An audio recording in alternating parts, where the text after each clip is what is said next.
The following announcement is paid for by the Wrestling with Nerds.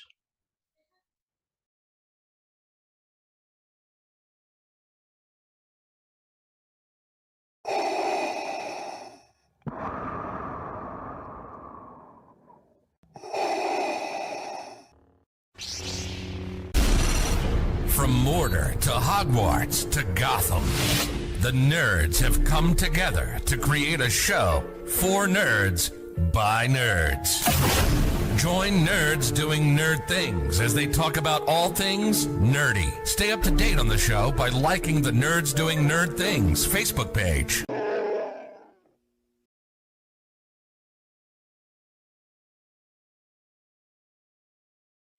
Hey there, the name's Nukem, Duke Nukem, and you're watching the Nerds Doing Nerd Things podcast. For some unknown reason, enjoy. This honky-tonk man, greatest intercontinental champion of all time, and you're watching Wrestling with Nerds podcast. Yes, that's my favorite. Shake, rattle, and roll.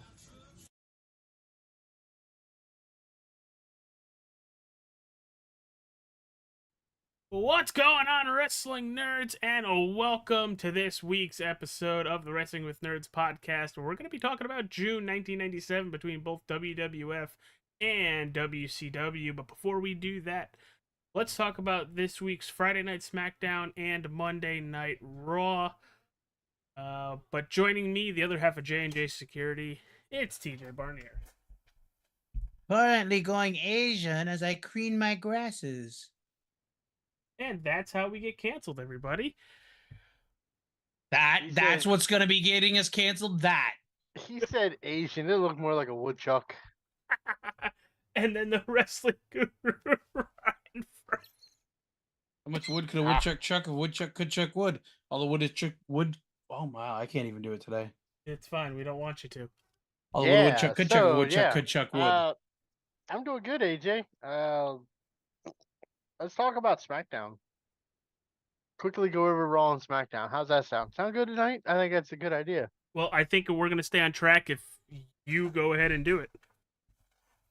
Oh, why do I gotta do it? Just because I'm the... Never mind. SmackDown was kind of uneventful until the end. LA Knight's going to defend the U.S. title this Friday night on SmackDown against Santos Escobar. Yeah. Live and in DC. Check out the Facebook page. I just posted a link to the interview that LA Knight did with Byron Saxton, talking about how he only lived about an hour and a half up the road from DC growing up. So defending the U.S. title for the first time down there on Friday night, it's going to be pretty special for him. Yeah, and then the Cody KO thing is kind of starting to pick up a little head steam. KO gets a win over Grayson Waller. Cody comes to his rescue with chairs after Theory interferes. KO picks up the title and stands there and looks at Cody and then throws it at him. I don't think we're going to get a heel turn out of KO by it, but I think it's going to be a really, really good match for Basher Berlin. That's exactly what I'm thinking. I think it's going to be a barn burner. Yeah, and then you had your moment at the end with Solo, and only Solo and Tama Tonga showed up all night long. And then Roman comes out, like TJ had mentioned off screen for us. It's been 3 appearances and no microphone yet for Roman. Clears the house, but then a booted Jacob Fatu shows up and totally destroys the OTC. And gives the Ula Fale back to Solo, and we see a chink in the armor where Roman is outnumbered, and I think this is going to start the turn where people are going to start showing up in support for Roman. Well, it's just like Jay at the beginning. He doesn't have friends. Oh, yeah. Speaking of Jay, have you guys seen the photos from him? People pointed out, like, Roman's getting his ass beat on SmackDown. and evidently the dark match after SmackDown was Jay and Sammy, and it was like they were right there in the gorilla, Oh, but didn't really? come out to help Roman. But also, Jay is wearing a blue Ulafala Yeah, I on saw his that. entrances. So I'm kind of confused. Is it gonna be? I'm kind of maybe goes back to my original things with the bloodline. How, you know, it was at first it was Jay was supposed to be the next in line, then it became Solo was the next in line. Is it gonna be that Jay is the next in line type deal? But we'll have to wait to see for that more with the Samoan Dynasty. Also, thoughts and prayers with the Hawaii family. Yeah. The loss of Alpha this week. I know we just got over the loss of Sika. The Wild Samoans are no longer on this earth, and it's a shame. Um, Without a doubt, if you want to watch savage tag team wrestling at probably its best, if you want to go back and follow the Wild Samoans in 1970s and the early 80s, you can find them on the network. They were an amazing tag team together, so I would highly recommend just going and finding one of their matches to watch for sure. Um, but yeah, thoughts and prayers with the Anawati family. Um, Raw. I'm more curious for you two. Are you guys looking forward to SmackDowns each week, or are you looking more forward towards Raws each week? That's a tough question, but for me, Raw. Not that tough for me. SmackDown. Is the SmackDown? Are you looking forward to SmackDown only because Roman's back? No. Just, I mean, we all know my opinion of what went down and who holds what belts on what shows. So, And so you're saying because of Gunther being the world champion now, you have no interest in Raw? it's part of it. Put it this way, I'm not watching Raw for him. I don't think any of us ever were when he wasn't champion. I'm very excited to see the program Randy and him are putting together. Why? I So they can am. feed Randy to Gunther? Yay. Yeah, I think it's. I don't think we're in an era where WWE will quickly change hands with the belt. The So I three of think, us have a very busy Monday. And let's just say the majority of what I need to see of Raw before it gets busy, I can get in before that, which is kind yeah. of sad. I mean, I yeah. We'll go to Raw for this past Monday with that.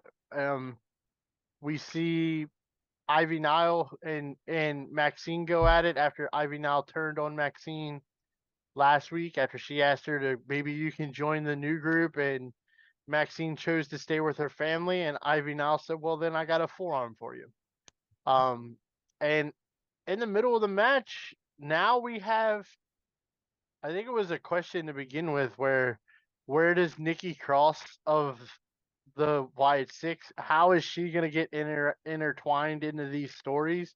Now we have the women's side of the Wyatt Six story because Nikki shows up, scares the hell out of Ivy Nile, and then the rest of Wyatt Six show up, and then it was announced, or we get Chad cornered by all three members, and then Uncle Howdy shows up and hits him with his sister Abigail.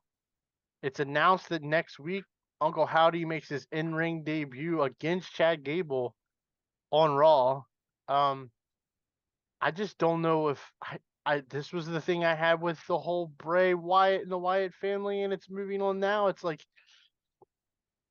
has it lost kind of the mystique of it already? Is it kind of like, They needed to pull this trigger 2 months before they ended up doing it. um, it's like, where do we go from here? I do like the new American Made team. I do like the Chad Gable Oh Creed yeah, Brothers group. but we've also been seeing that coming for Yeah. weeks. I think the biggest problem for the Wyatt Six is Who they are don't. who are you gonna feed them to? Or Who are they who are gonna you gonna? feud with? Yeah, Yeah, who are you gonna feed to the Wyatt Six? yeah. That's what I And I meant. mean, the American made team, okay, yeah, that's a great start, but once that's done, Yeah, I it wouldn't seemed mind to be seeing them like go to the Final Testament. I don't, because the one thing I've gotten invested more and more in each week is the Final Testament New Day story. Yes, very much so. Like I'm more invested now that they keep teasing and keep teasing and keep teasing the Xavier Woods turn. And I like the little nuances that they used in the match. Kofi struggling goes to make a tag to Xavier Woods, He and tags Odyssey steps Odyssey. in and gets the tag first. I like the little nuances that they're doing. Do I see a Woods turn? No. You know what would be even cooler, in my opinion, is you let Odyssey Jones hang around and get the rub, and then Odyssey Jones destroys the New Day. and then Huh? a certain someone comes back.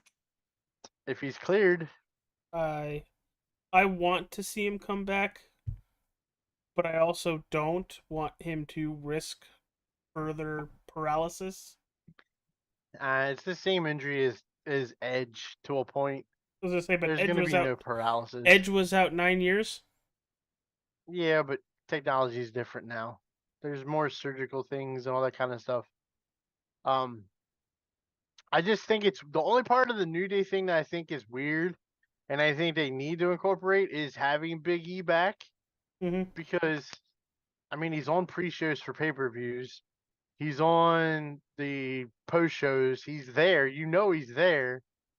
You have to kind of intertwine him into this story now, because you basically had Xavier ask Kofi if he was trying to replace Big E, but you've never, since his injury, you've never seen any interaction except for maybe one or two with Big E, Kofi, and Xavier. It's like, how am I supposed to believe that these three are so solid as a unit and best friends and all this kind of stuff, and one's never there, like at all? But we see him on a post show and we see him on a live. You know what I mean?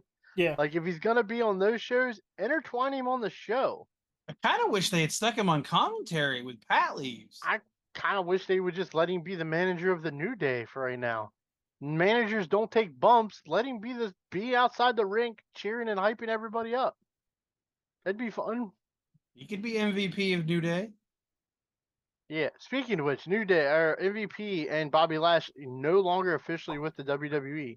I hear the And trademarks filed for Hurt Syndicate. I hear it's headed to AEW. Congratulations, you just B-rated yourself. Um, what else on Raw? Oh, there's been rumors for the last 2 weeks that the Judgment Day we're getting a name change. I don't believe that's the case now, because now officially Damian and Rhea are the Terror Twins. I like their segments backstage that they cut their promo. I still think that Rhea and Damian are the two most over people on Raw. Period. Absolutely. Rhea Ripley is without a shadow of a doubt the biggest draw on maybe both shows, except for maybe Cody. Rhea has gotten so over in the last week since she returned that she was already headed that way, but now it's even more. I saw a video from her from Fanatics Week, where she was being ushered off and a little girl wanted to have a picture with her, and she stopped security and she got a hug and a picture and everything with her. And they're killing the security girl, but she was literally just doing her job, but people are crucifying her. yeah, and if you watch Rhea when she hugs the little girl, you can see her wrist. They are literally from her hand to her elbow full of, on both arms, of friendship bracelets, which are like the Taylor Swift thing. She, for what I'm told, a lot of these wrestlers actually keep them when they're given them. So Rhea's over like Rover. Her chasing Liv is going to be great for the rest of the year. The mixed tag match for Bash at Berlin is going to be fun with Rhea and Damian versus Dominic and Liv. That's going to be great. I still like the Terra Twins. They're my favorite ones to watch on Raw. It's what I watch, and it's kind of funny because remember how was it American Nightmare? You know, Goosebumps. Yeah. I get that now when Rhea stomps and the pyro goes off. Really? Like I get the enjoyment out of watching her. And I said this a couple weeks ago.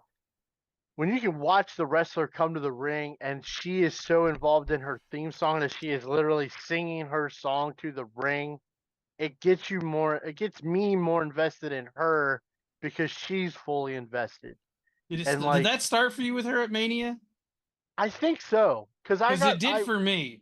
Yeah, like I was I really liked her ring music and everything before, but I've gone back and watched that entrance for WrestleMania a couple of times, and like you get the goosebumps when you can see how excited she is to be Her face and to the face band are like, with her Chris the lead Motion. singer. Yeah, when she's face to face with Chris Motionless singing the song, it's like I'm right there with you now, girl. I am fully invested in everything. And then you hear the story too that allegedly she had just had like a panic attack prior to that. And like that was like and Priest so had awesome. It was Priest that calmed her down, right? Just there in that moment. Was it? No, it was Punk. Yeah, Punk calmed her down. And Priest, Punk calmed her down, but her and Priest's relationship off screen is so big brother, little sister. And apparently it's been like that for years, going back to watching. I mean, Damien's there's been times where Damien's wrestled wearing Rhea's pants, where he forgot his pants and he wore Rhea's pants. Remember the old long tights she used to wear? Yeah. There's actually I think it's a pay-per-view or it might be a Raw where he is wearing her pants, which is hilarious. Yay. But little sister. As you mentioned, TJ, though, we did get the announcement on Raw that Pat McAfee is no longer on Raw for the rest of the year. He moves on to College Game Day. We'll get him back in February. I have a feeling that they're going to move Wade Barrett to Raw to be with the new guy. I can't remember what his name is. Because I do know that Cole is moving to SmackDown, and he'll probably be teamed back up with Graves, I would imagine. I wonder why they would take him off of Raw. Who off of Raw? Michael Cole? Yeah. I think it's because of the SmackDown moving to USA before Raw moves to Netflix. They want, I would almost bet when they get to Netflix, Cole and McAfee are back on Raw. I think it's just to get the jump start of being on the new network. Your voice of the network, or your voice of the company being Joe Michael Tessitore. Cole. Joe, yeah. I think he'll be on Raw with Wade Barrett. Could be wrong, but what did he do? He did college ESPN. football on ESPN. Did he do any sort of combat sports before that? I don't think so. I don't think so, because he's been at ESPN for a long, long time. He's usually like the second announced crew on Saturday Night Football. Like it's usually Herb Street and whoever. Mike Campigio has also been blowing up our Facebook, so cheers, dude. He said he did boxing. Okay, he did boxing. That's not combat sport. That's just taking punches to the face. But Raw, that last one hurt. Raw, SmackDown, good. Just a Bronson quick note. Reed. Killing everybody. Don't sell my man short. He was almost killing the Miz, and then that big son of a bitch came back, and now we get Braun Strowman versus Bronson Reed. And if you didn't watch the backstage segment that's on the internet between Braun Strowman and the Miz, without R-Truth actually being there, it was still R-Truth funny. Truth called me. I think he thought I was the Intercontinental Champion. He thought I was the guy that's the Intercontinental Champion, but you're not Braun Breaker. I know, that's where this started. We need a match where it's Braun Strowman, Braun Breaker, Bronson Reed. Bronson. Dude, I want to see Truth walk into DIYX with DX and go, You're not Shawn. Pointing and get Shawn like Michaels. the Spider-Man pointing moment. Be like, you're not Shawn Michaels. Also, just off topic for those two shows, NXT was last night, and I got it. a certain Got it. someone is now the number one contender for the NXT title. I believe in Joe Hendry. So NXT or TNA has a shot to win the NXT title at whatever pay-per-view they have coming up. I So, forget what the hell it's called. Not for nothing. I am, the way this partnership has been so far, I am perfectly fine with a TNA guy coming in and holding on to an NXT championship. Or, yeah. And he's the right guy. Dude, he is more over than, if you talk about Rhea being over, Joe Hendry is popping up on the most random places right The now. scoreboard at AT&T Stadium. Yeah, there was just somebody was just talking about, I saw it was like a newscast where somebody did something and they're like, you know his name, and he appears and they're like, oh no, not him. And I'm like, Yeah. what is happening? Yeah. Like, he has bled into real life. I would love to see him do a Beetlejuice commercial. I'm looking forward to. Mike mentioned in the chat that the next NXT pay-per-view is No Mercy. October, they're in Hershey, Pennsylvania for Halloween Havoc. I plan on attending that event. I want to see what the Joe Henry thing is like in person. So I'm looking forward to that in October. I wonder up what's in Hershey, louder. Pennsylvania. Everybody singing Joe Hendry's theme, Cody's theme, or an Adam Cole NXT Baby. I wonder what's can't louder. imagine as good as they both are as far as Cole and Henry. You two know the experience because you felt it twice. I got it 3 times. There ain't nothing louder than the "Whoa" Cody Rhodes song. That is the biggest noise I've ever heard. I've only had an Adam Cole and a Cody. I'd love to get a Joe Hendry. I've had an Adam Cole baby, but Cody's is still the biggest pop. It's funny because I still remember the NXT 20 from Bridgeport. It was him and Johnny Gargano, and my brother-in-law, he knows wrestling, just doesn't know wrestling. He will go and be a casual fan. I'm like getting ready for it, and he goes, "What the fuck you doing?" Like smacking me. It's like, "Are you okay? Are you okay?" And then I do it. I almost smack him right in the face. He goes, "What the heck was that?" I go, that was like, "This is a cult."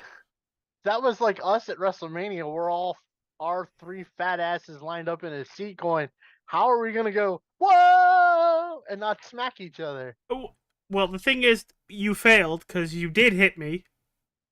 Well, you'll get over it. I already did. TJ, I'm pretty sure, was in the bathroom. Or getting, probably getting food. Not for that. No, but it was exciting. But that's what's current live up to date for WWE. AEW, they have some show in Wembley next weekend or this weekend. Woohoo. Something about they're all in, all out. Evidently, it's not beneficial to them because next year they're doing it in Texas instead of London. So, They're nah. not, I they did haven't see- been bought by Vince and Shane by then. I did see an interesting interview with MJF where he talked about his ring music is the greatest ring music in wrestling today. And then he looks at the guy and he goes, "I know you have it in your head already." I drew a blank. I don't think. Do you think that he was just being a troll?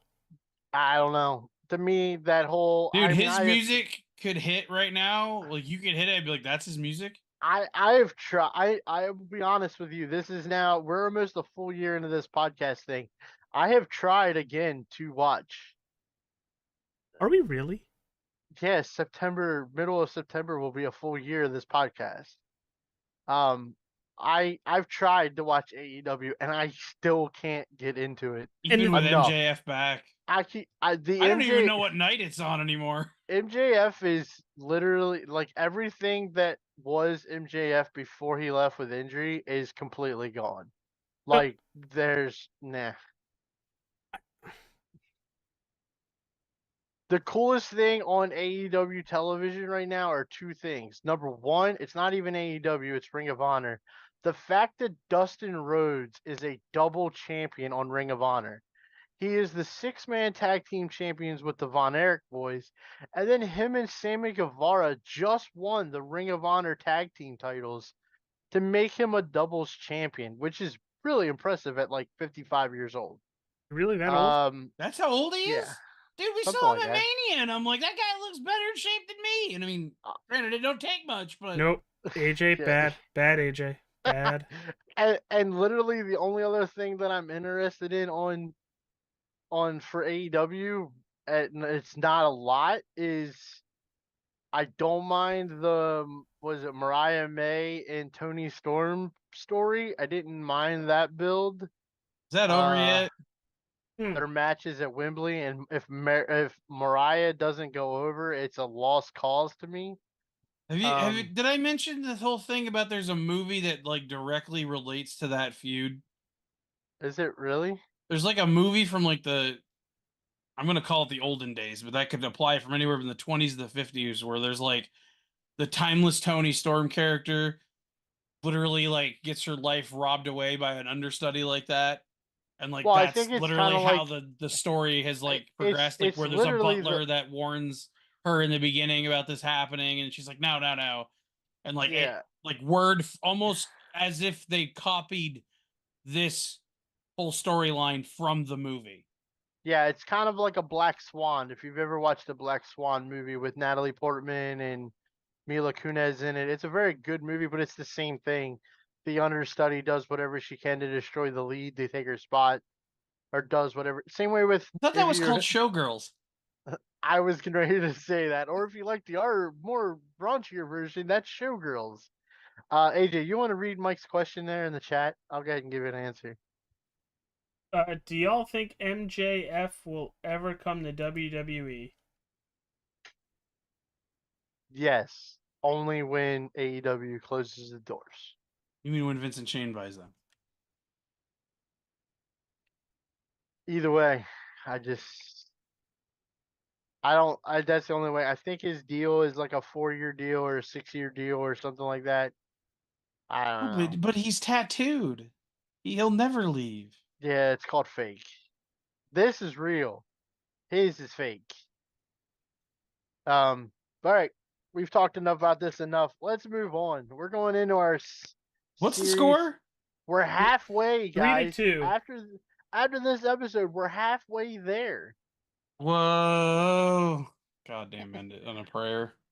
Last week I announced that TJ got the win, so AJ is up 3 months to 2 months as we enter. I'd like it to be known though that I'm on a 2-month win streak. You are on a 2-month streak, which makes sense because the last 2 months have been the 2 months after WrestleMania for the WWE. WWF was always known as a lull period anyway in storyline building. So I'm not shocked. King of the Ring. So to start off, since you lost, we're gonna go with old Baldy up there, and AJ, you get to go first. No, don't do that. The glare's enough.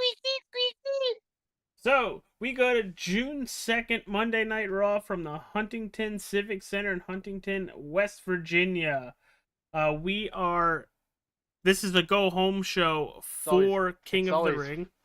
It's always funny when people who aren't from around the area of West Virginia pronounce West Virginia. Because anybody that's close to West Virginia never calls it West Virginia. It's always West by God, Virginia. Because their license plate says by God or something like that. So it's always West by God, Virginia.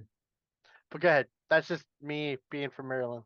Okay, you're an idiot. Cool, got it. Oh, yeah. Shut up, Yankee. Are they winning by any chance? I'm kidding. Who cares?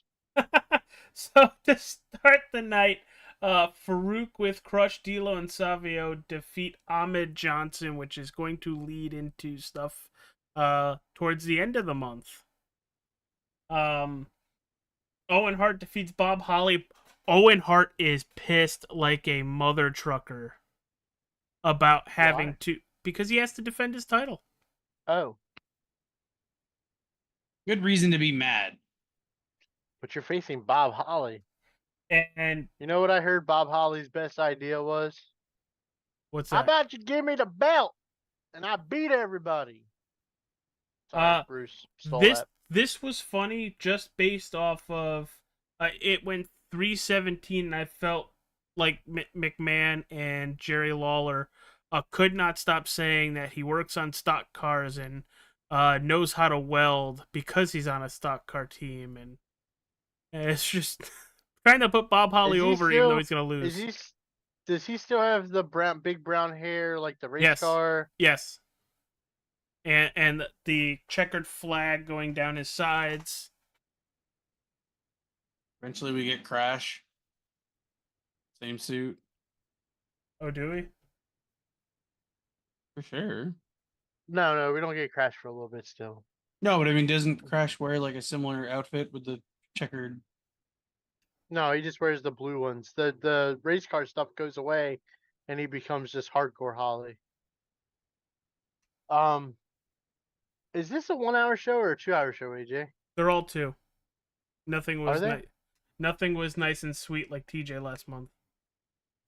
Having all Hey, those you started 1 hour out shows. that way. For my first 3 shows of the year. Funny. I just want to point out that when I started winning is when I was 1 hour, and when you were winning, you were 1 hour. It was only the first 3 episodes.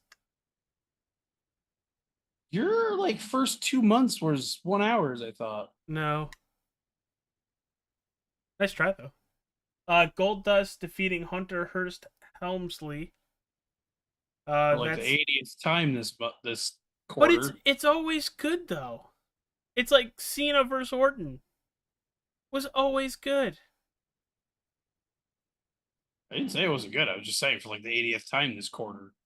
This is where the night really picks up.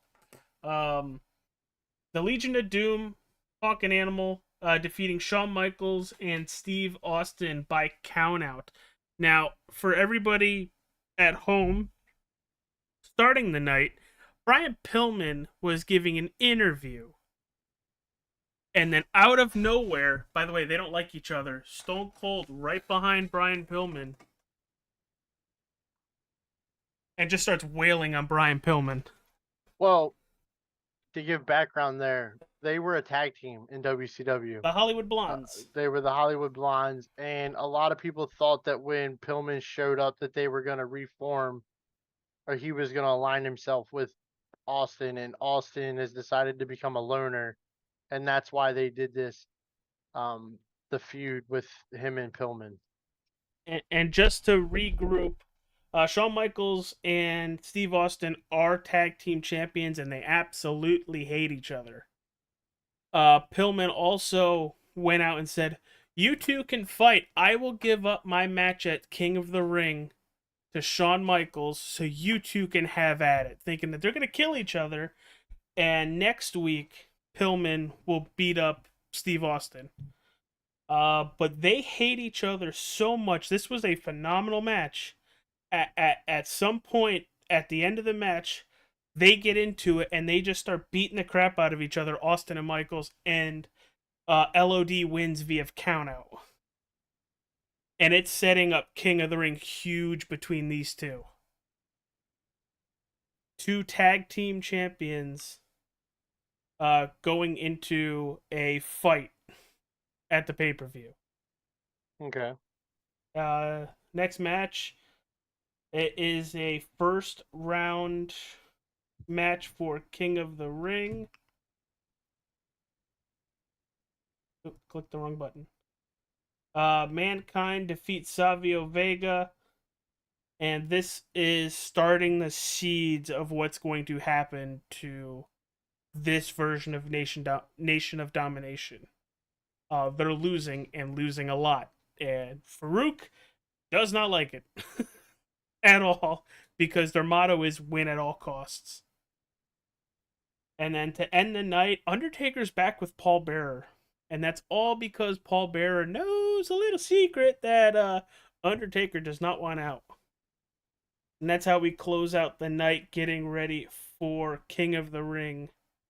I feel like looking at your matches here, there's a lot of backstage segments. There is. Because Farouk's match, Owens' match, Goldust, and even Undertaker versus Sid, or even Mankind and Savio and Taker and Sid all go less than 5 minutes. And Legion of Doom versus Shawn and Austin go 10-15. Yeah, Just to end in the two tag team Are they partners beating building the hell out of each anything other. during these backstage segments, or? So, the Undertaker and Psycho Sid earlier, Psycho came out and was Undertaker. This isn't you. This is why I didn't want a championship match back, because you beat me fair and square. You're the guy, but now that you're being controlled by that a-hole, I now want to fight you. And that's what came out with tonight. Kind of drawing a blank with the rest of it. Okay. You can move on from there. What? That's going to TJ for his Monday. Monday Night Nitro, June 2nd, 1997. If you look it up on Peacock, you won't find it. I was gonna do all that and let you say that part. From a horror arena in Dayton, Ohio. Do we know why this isn't? I have yet to figure out why this isn't on this this Nitro is not on the network. Like, it's kind of weird. Yeah. Where did you have? I had to go down a rabbit hole to find this thing, and let me tell you, it was not easy to watch it. I found it on Daily Motion, the whole show. Right, and like my computer tried to get hacked 4 Sorry, times. that means once WWE hears this on Daily Motion, it'll get yanked. If WWE hears this, awesome. They have their trolls. Yeah. Yeah. Do you want me to run through my match card and then my notes, or do you want me to do my notes then the match card? I'll run through your matches. You run through your no card. All right. Glacier defeated Alex Wright. Buff Bagwell defeated Joe Gomez. Prince Iaukea defeated Hugh Morris. This was probably my favorite match to watch when I watched it there. This ain't one there. Masahiro Chono and the Great Muta defeated the Steiner brothers. How did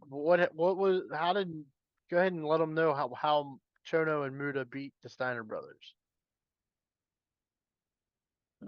All right, I'll pitch in there. Harlem Heat interfered. The Steiners had the match won, and JJ Dillon said that if the Steiners beat these two, they are the #1 contenders for the tag team titles.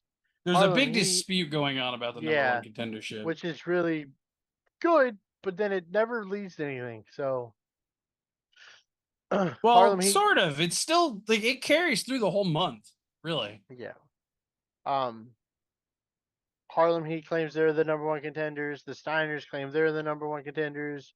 Harlem Heat cost them the match, and then they really claim themselves to be the #1 contenders.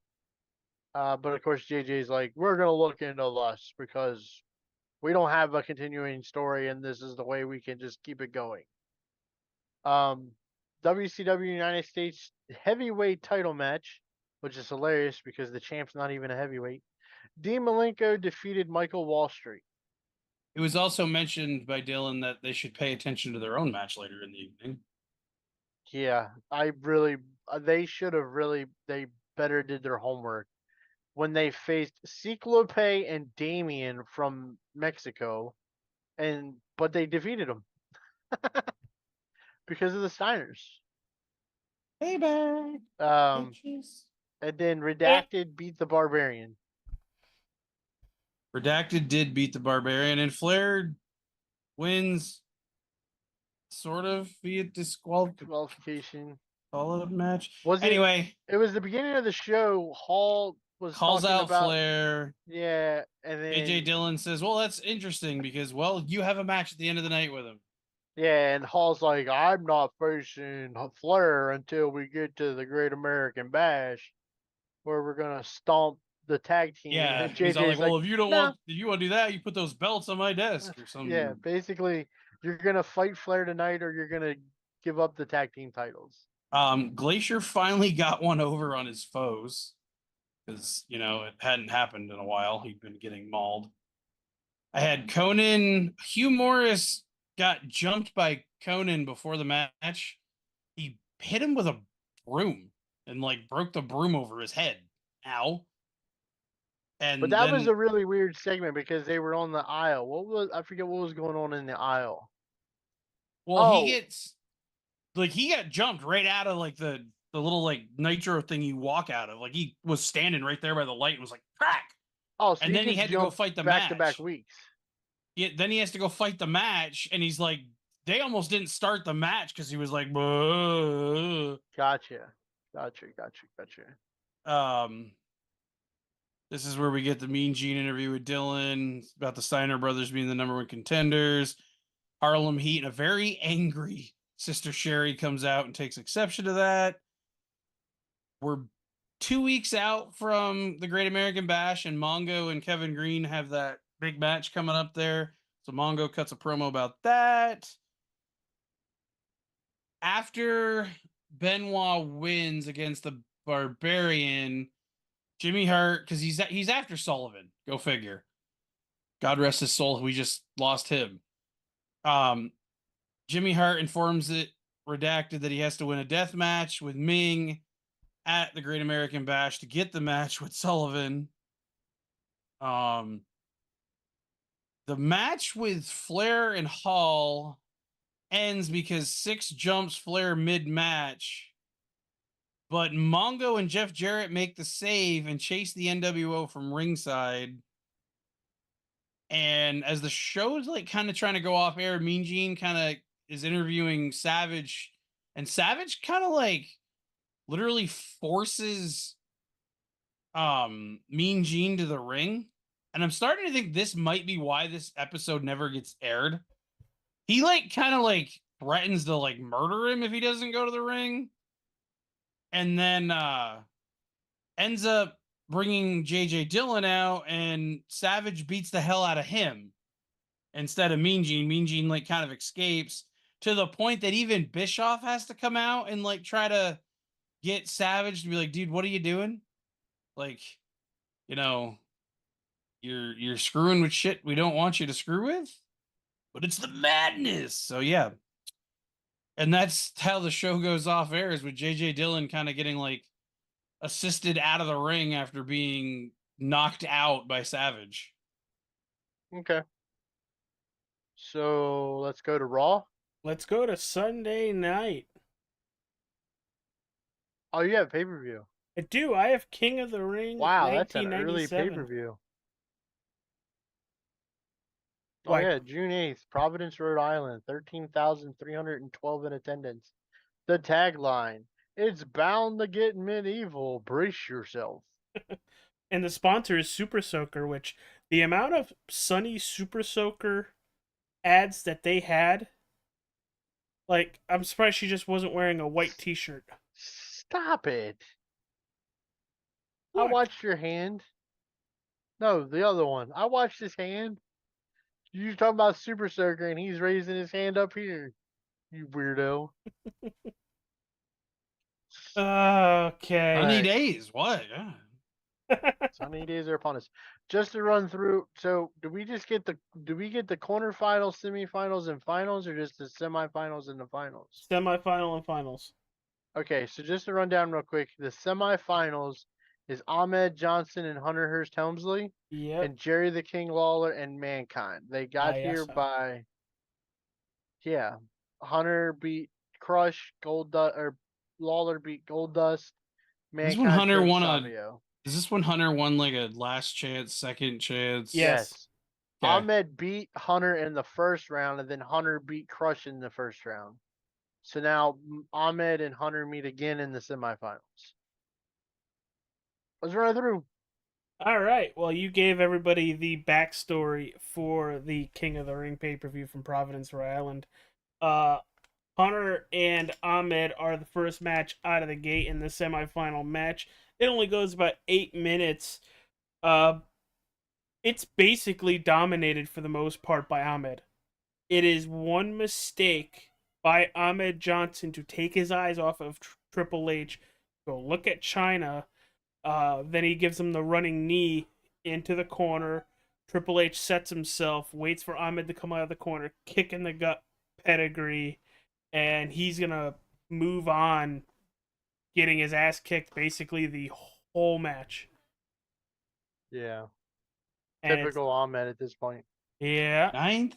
She the 7th, 9th wonder of the world? She's the 9th wonder of the world. 9th wonder. Yeah, Apparently the 8th wonder to is Ahmed, that 7. too. The 8th wonder is that 7'4" giant that used to roam the earth. The next match is the other semifinal match, where it's Mankind defeating Jerry Lawler in just over 10 minutes. And the funny part about this 10-minute runtime, Jerry Lawler is running down everything about Mankind, about how he looks like that, his mother threw him away because he looks like that, and how he's ripping out his own hair, and what? That his mother should have threw him away? Oh, yeah, well, I guess they couldn't say the other word. There's no line that Jerry Lawler will never cross. Which is very much aware when a certain somebody else shows up in a couple weeks. I mean, I watched a TikTok thing the other day about him, and it was like some of his worst lines ever was, I like picking my dates up from, or I like dropping my, or look, something about the girls are all great until I gotta drop them off at school. Doesn't age well. That's not The good. best line though was college, guys, come on. The best one ever though is when he talks about how Max Mini could walk through walk into a room with a closed door. That was still one of my favorite lines from him. So this match, just like the first one, not as much one-sided. It starts heavy Jerry Lawler beating up Mankind, and as they go back and forth, Mankind gets the advantage. But right before the finish of the match, you could hear Jerry Lawler say, "Don't put it in my mouth." and what does Mankind do?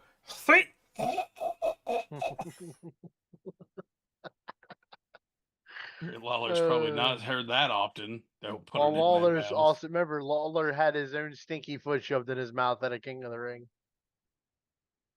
It's just like I was working listening to that, and I rewound it like 3 or 4 times just to don't put it in my mouth. It's just some of the things the TV picks up on. But then Mankind ends up winning via the mandible claw, and then Mandible something. And this is still the brown shirt psychopath Mankind, right? Yes, we He did. hasn't gone corporate yet. No, and I think tomorrow night on the Raw is when we get the culmination of his video packages, where he does go completely cuckoo for Cocoa Puffs, but we'll get there. So it's set. It's Hunter Hearst Helmsley versus Mankind for the King of the Ring. The next match, Goldust and Crush go at it. Goldust defeats Crush in just under 10 minutes. This was a very, very good match. I'm really starting to think Crush is very underrated in a way. And it only really turns towards Goldust when both of the Nation of Domination bodyguards, D'Lo and I don't know who the other one is, start closing in on Marlena. And Goldust I think he kicks Crush in the balls, slides out of the ring, and You starts freeze beating. frame. Oh well, You froze. it's all Did you fine. froze like Yeah, you were like, It's hey, all you froze. it's all fine on my end, so that's all that matters. I don't care if you guys freeze. You guys are still moving. But he comes out and starts beating up D'Lo and pushes Marlena back, kicks up the other guy, goes in the ring, and I'm trying to remember what he does. I have it right here in front of me. is Crush underrated, or is the fact that there's a Rhodes in this match just make it excellent? My opinion, Crush was always underrated. I always enjoyed Crush. I didn't so much care for this version of Crush. The Convict Crush never worked for me.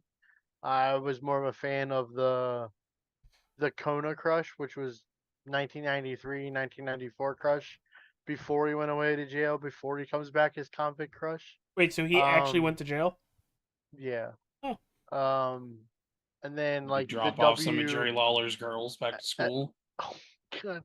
And then like I didn't mind the DOA crush, which is what we get from the split from the nation. we're getting I didn't that. mind. I I didn't mind like that that. crush. I didn't mind that crush either. I WCW. He was there for a paycheck, really. So, but Brian Adams to me was always underrated. I always liked Brian Adams as a big guy. I thought if he had a little bit more, if he could talk on Not the the mic just summer a of little, '69 guy. if if he could talk on the microphone just a little bit more better, does that sound good? More better for being better on the microphone? He could have been over bigger than what he was. So out of nowhere, Goldust hits a DDT off of a reversal and wins. Another Nation of Domination member losing. The thing to keep in mind here for talking about being a Rhodes in the match, this is like the downturn of Goldust as far as like the drugs and everything are getting pretty bad for Dustin, and literally him and Marlena are really close to being on the outs. Um, personally, so this is kind of not the best version of Dustin Rhodes you'll see. Next Obviously, we see it now, 30 years later. next match, it's the Hart Foundation, Owen Hart, Jim Neidhart, and the British Bulldog defeating LOD and Psycho Sid. This was a absolute phenomenal match.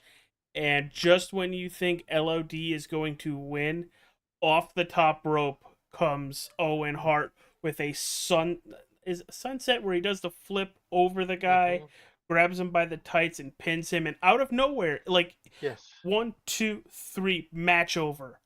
And everybody's like, Yep. did they just win?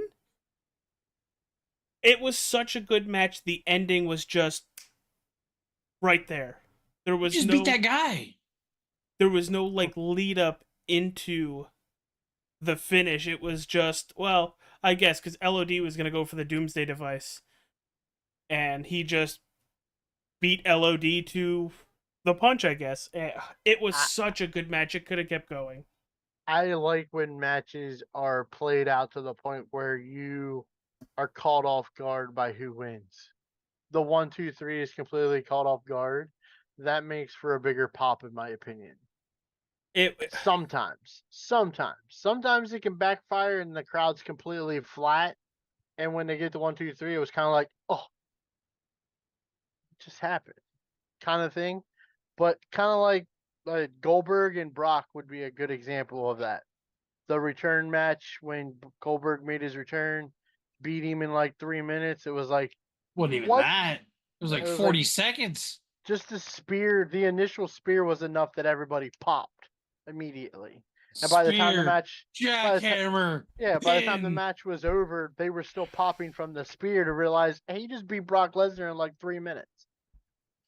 40 So seconds. I like when it catches you off guard. It's not the typical setup signature finish. I like it when it's setup signature finish escape pin. I like a roll up. Give me a schoolboy roll up anytime out for of a victory nowhere. out of nowhere, and I'm gonna love it. Unless it's my guy getting beat, and then you can kiss my ass. So that was almost match I- of the night.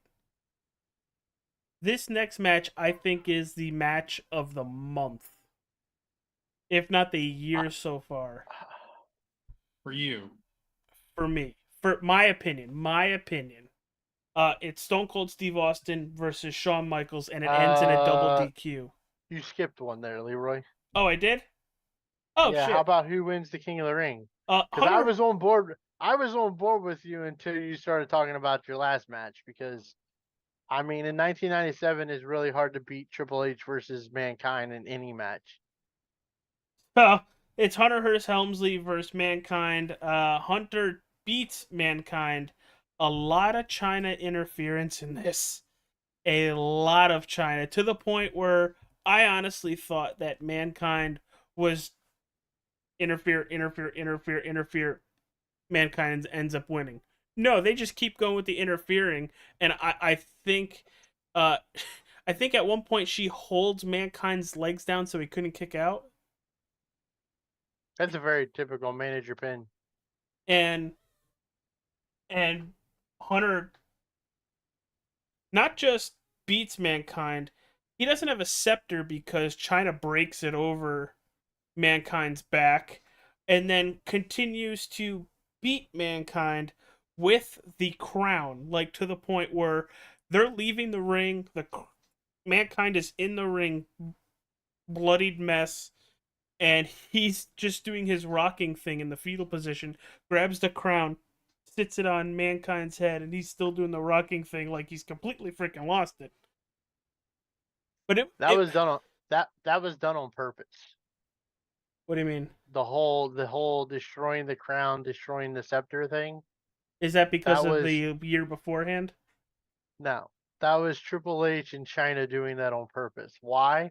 Because Triple H refused to put that crown on and hold the scepter and have the robe on as King of the Ring. So if he destroyed it, he couldn't wear it. He So never really did. Like for he like a des- second he had the Yep. robe on. He destroys it on Mankind so he doesn't have to wear it. It's been said in some other stories for them. I didn't know that. You're gonna see, just to give you not a spoiler, just a little heads up on this. You're gonna see where this whole match leads these two for the rest of the year. It was such a good match. There was a lot of destruction. Mankind ends up going through a table, pedigree through a table, and just the brutality from the two of them. It felt like one of those matches where they either liked each other a lot or they hated each other a lot, because they just beat the crap out of each other. The rest of '97 and the start of '98 for Mankind and Triple H is fun to watch. So sit back and enjoy that for the rest of the year. Yeah, I'm excited. But anyhow, let's go to your match of 1997 with Shawn Michaels versus Stone Cold Steve Austin, tag champ versus tag champ. And the reason why I say that, because they told one hell of a story throughout this whole match. They don't like each other. They're beating the crap out of each other so they can get it out of the way to then go take on the Hart Foundation. It was just a really, really good match, back and forth match. The ending I still am puzzled by, because I wish it ended. I wish it ended and not a double DQ. But in a way, I think the story being told, and I think Vince says it, that while they both got DQ'd, they earned some respect from each other. To now, they are. I don't really know, because I have to wait till July now, because Shawn is hurt. I just thought it was a really good match. They told a great story, and they kicked the living crap out of each other.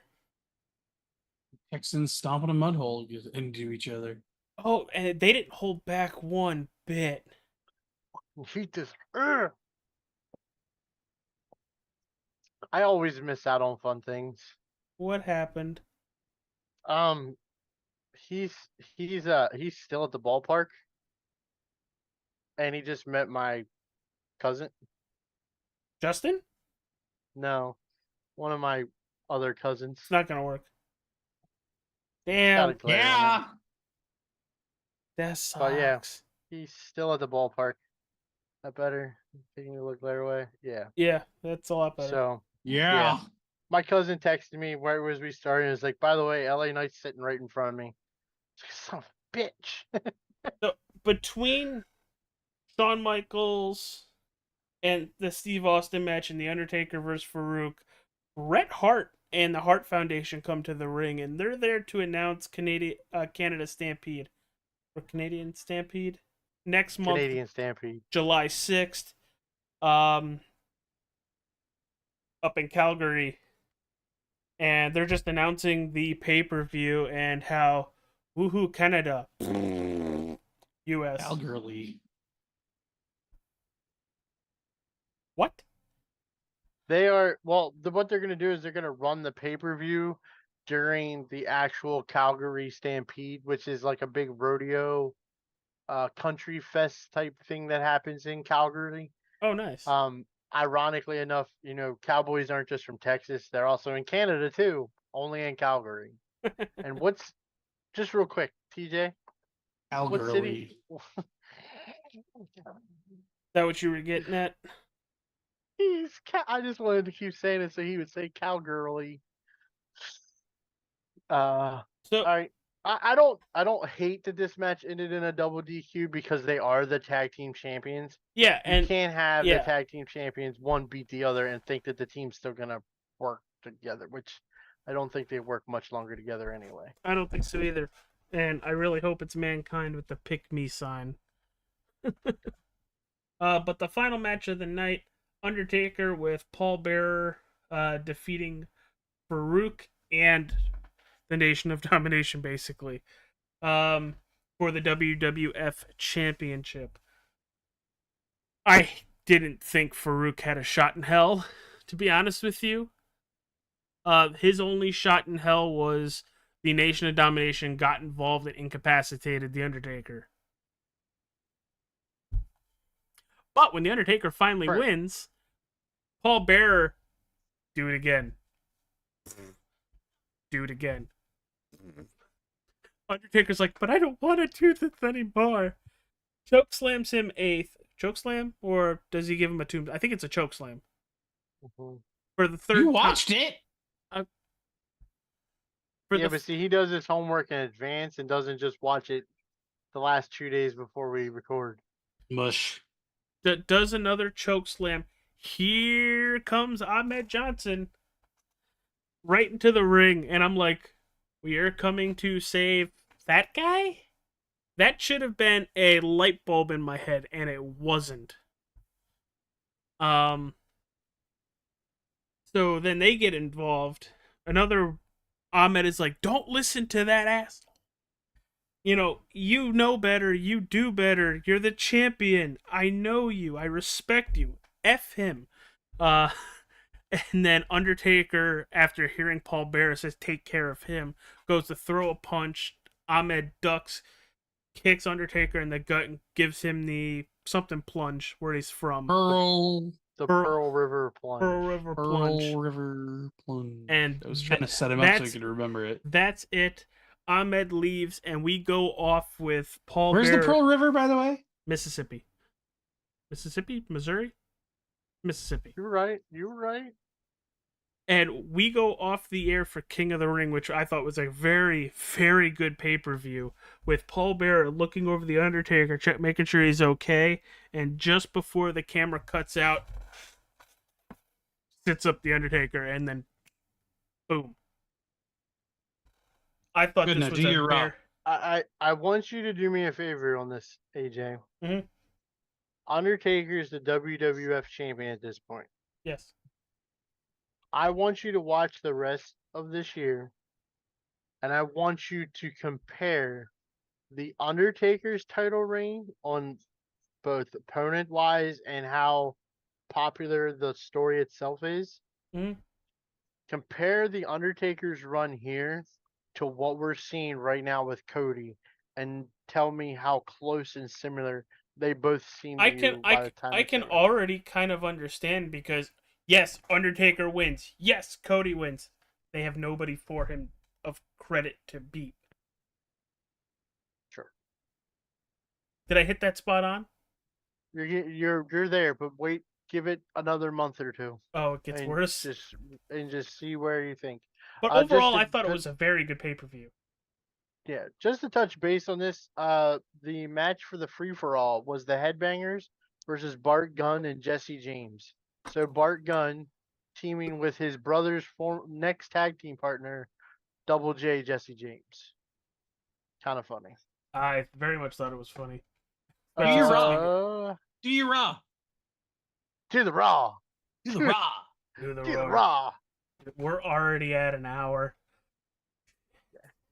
We'll roll through this.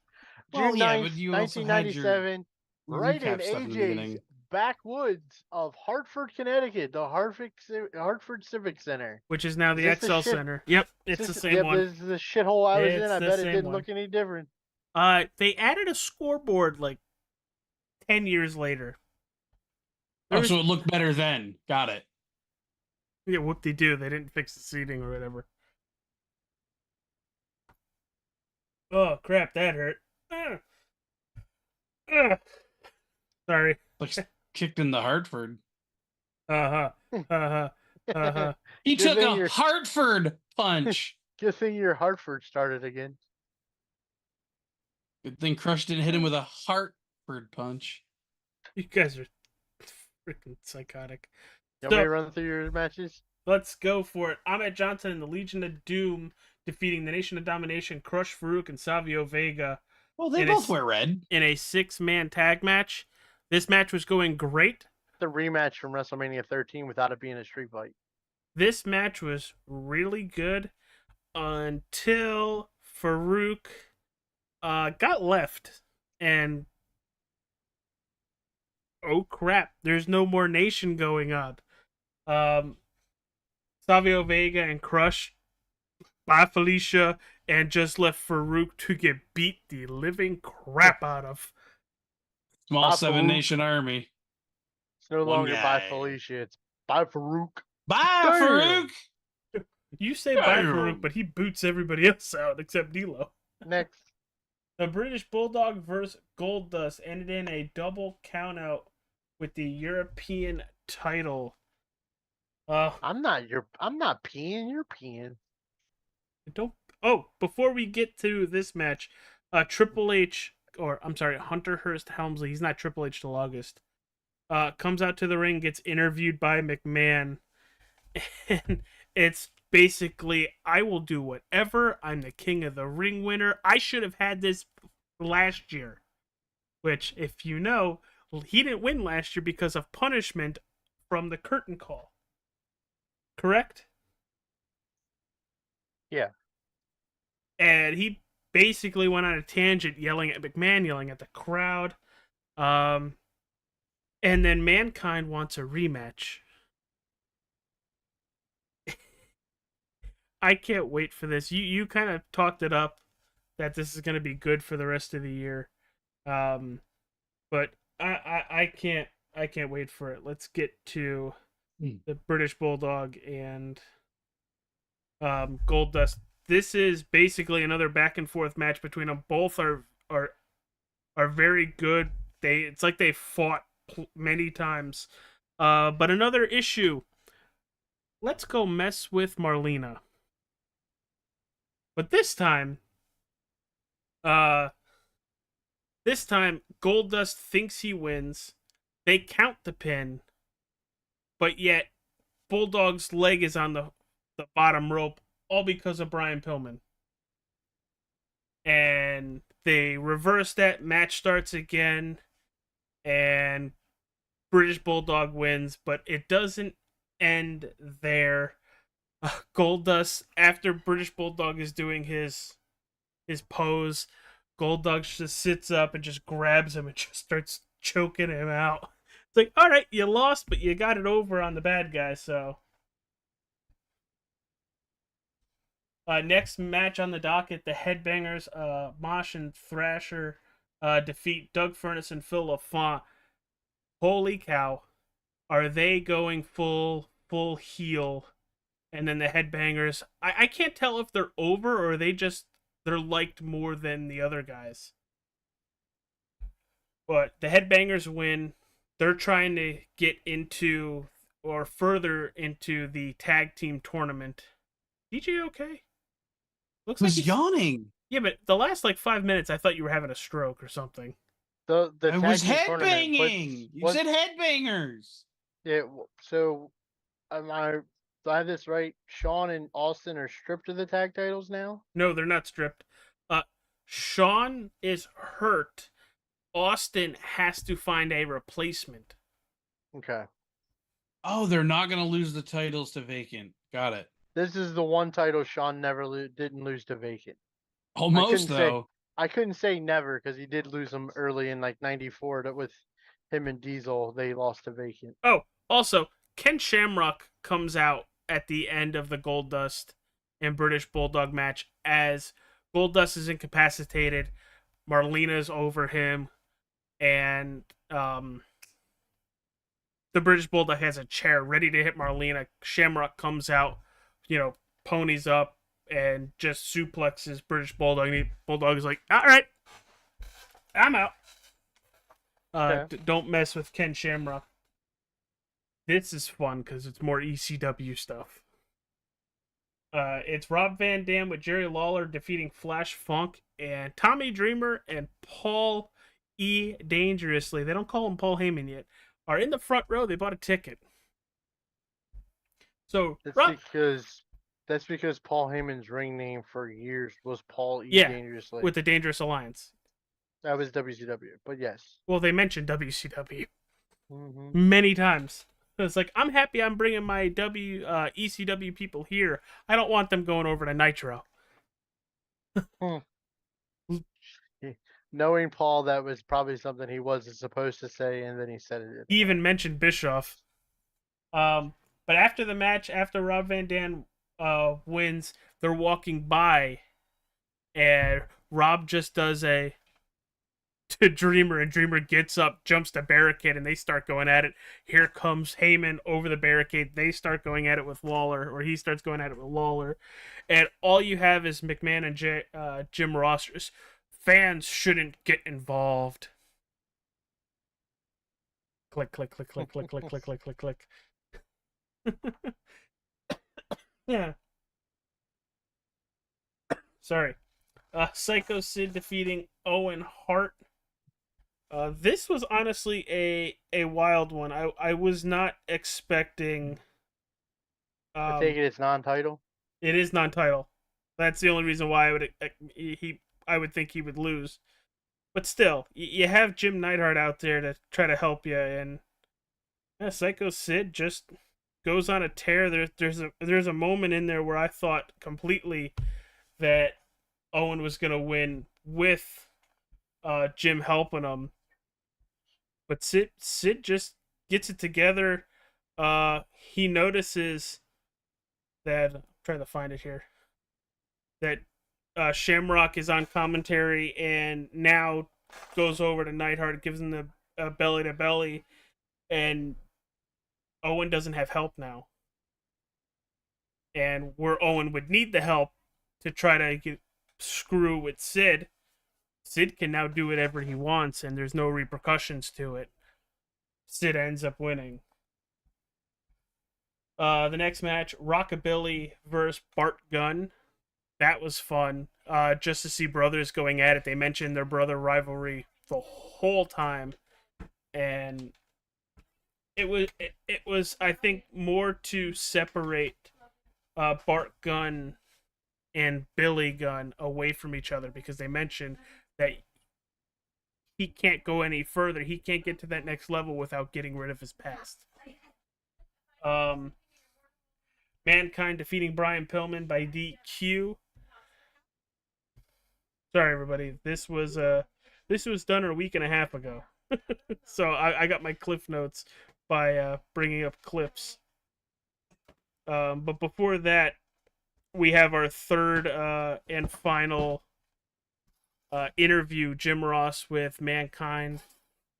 This is the point where Jim Ross mentions, don't you think about all the bad you've caused, how you hurt people, and Mankind takes it the absolute wrong way and ends up with 2 fingers down his throat. And Mankind gets up, hey, somebody should check on him, as he's like walking away.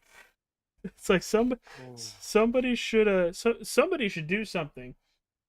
So this was supposed to be the Steve Austin and Brian Pillman match, but Pillman's in the ring. Austin's music hits. We're golden. This is gonna be great.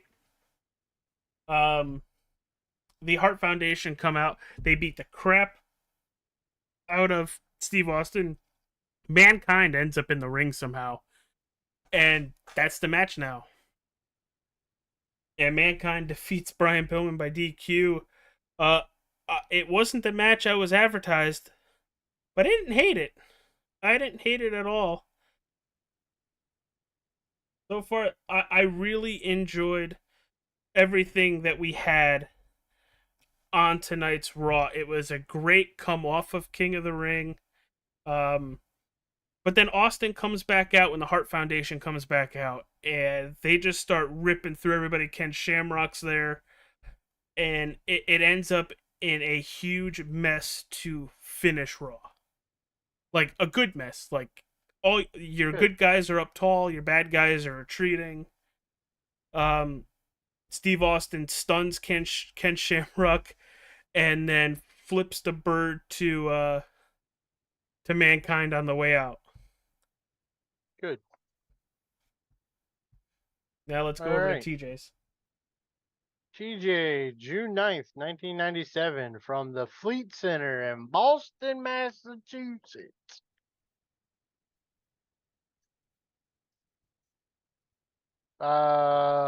Six-man tag team match. Juventud Guerrera, Super Calo, and Ultimo Dragon defeat La Parca, Icosis, and Silver King. Alex Wright defeated Chris Jericho in a pretty good match for cruiserweights. Alex Wright gets the win by hooking the bottom rope with his feet to get the 1, 2, 3. A WCW women's title match. It's a women's title sighting. It doesn't happen very often in WCW. Akira Hokuto. I didn't know they had it. Also known as Immortan Joe. Akira Hokuto with Sonny Ono defeated Mila Hosaka. Hosaka. It was a squash match. Singles match. Conan and Steve McMichael went to a no contest. If I remember correctly, AJ, I have no. Conan notes. gets wiped out with Hugh Morris by a broomstick again. No, we don't know. We don't know. But that's what I'm gonna say. WCW messes up their own angles because while Steve Mongo McMichael is fighting with Kevin Green in the aisleway, we miss who hits Conan with the broomstick. And Conan is just laid out in the ring with a broken broomstick. Pan over to Conan and he's laying in the middle of the ring. The broomstick's laying there and we have no clue who hit him. I mean, if you know, though, you know. Like, honestly, it worked. Yeah. So they're building Mongo and Kevin Green for Bash. This is a go-home show, by the way. This is a go-home show. Don't you bury my lead on the ending. I'm not. I'll find that referee that done me. A non-title match that was announced earlier in the night. Lex Luger defeated Hollywood Hulk Hogan with the torture rack. I got notes on all this. Beating with the torture rack was impressive as a kid watching that match, by the way. And then the WCW United States Heavyweight title match. Jeff Jarrett, who is a heavyweight, defeats Dean Malenko, who is not a heavyweight, for the United States Heavyweight Championship. And the main event. For the World Tag Team titles, I don't understand why they're doing this match now when they're supposed to be doing this match at the pay-per-view. But they do it at the pay-per-view anyway. It's Ric Flair and Roddy Piper defeat the Outsiders by disqualification. TJ, your notes? Top of the show, Mean Gene and Lex preview the Hogan fight that we're getting later. A little while later, we get Mean Gene interviewing the Steiners. That gets interrupted by Harlem Heat, and they brawl around the arena ramp area. That's right, because they almost hit Mean Gene. Like they almost I think it's Stevie Ray almost punches Mean Gene to get out of the way. Which was kind of weird because you don't hit Mean Gene. He'll fuck you up. He says his prayers and eats his vitamins. Kevin Green jumped Mongo on Mongo's way to the ring for the match with Conan.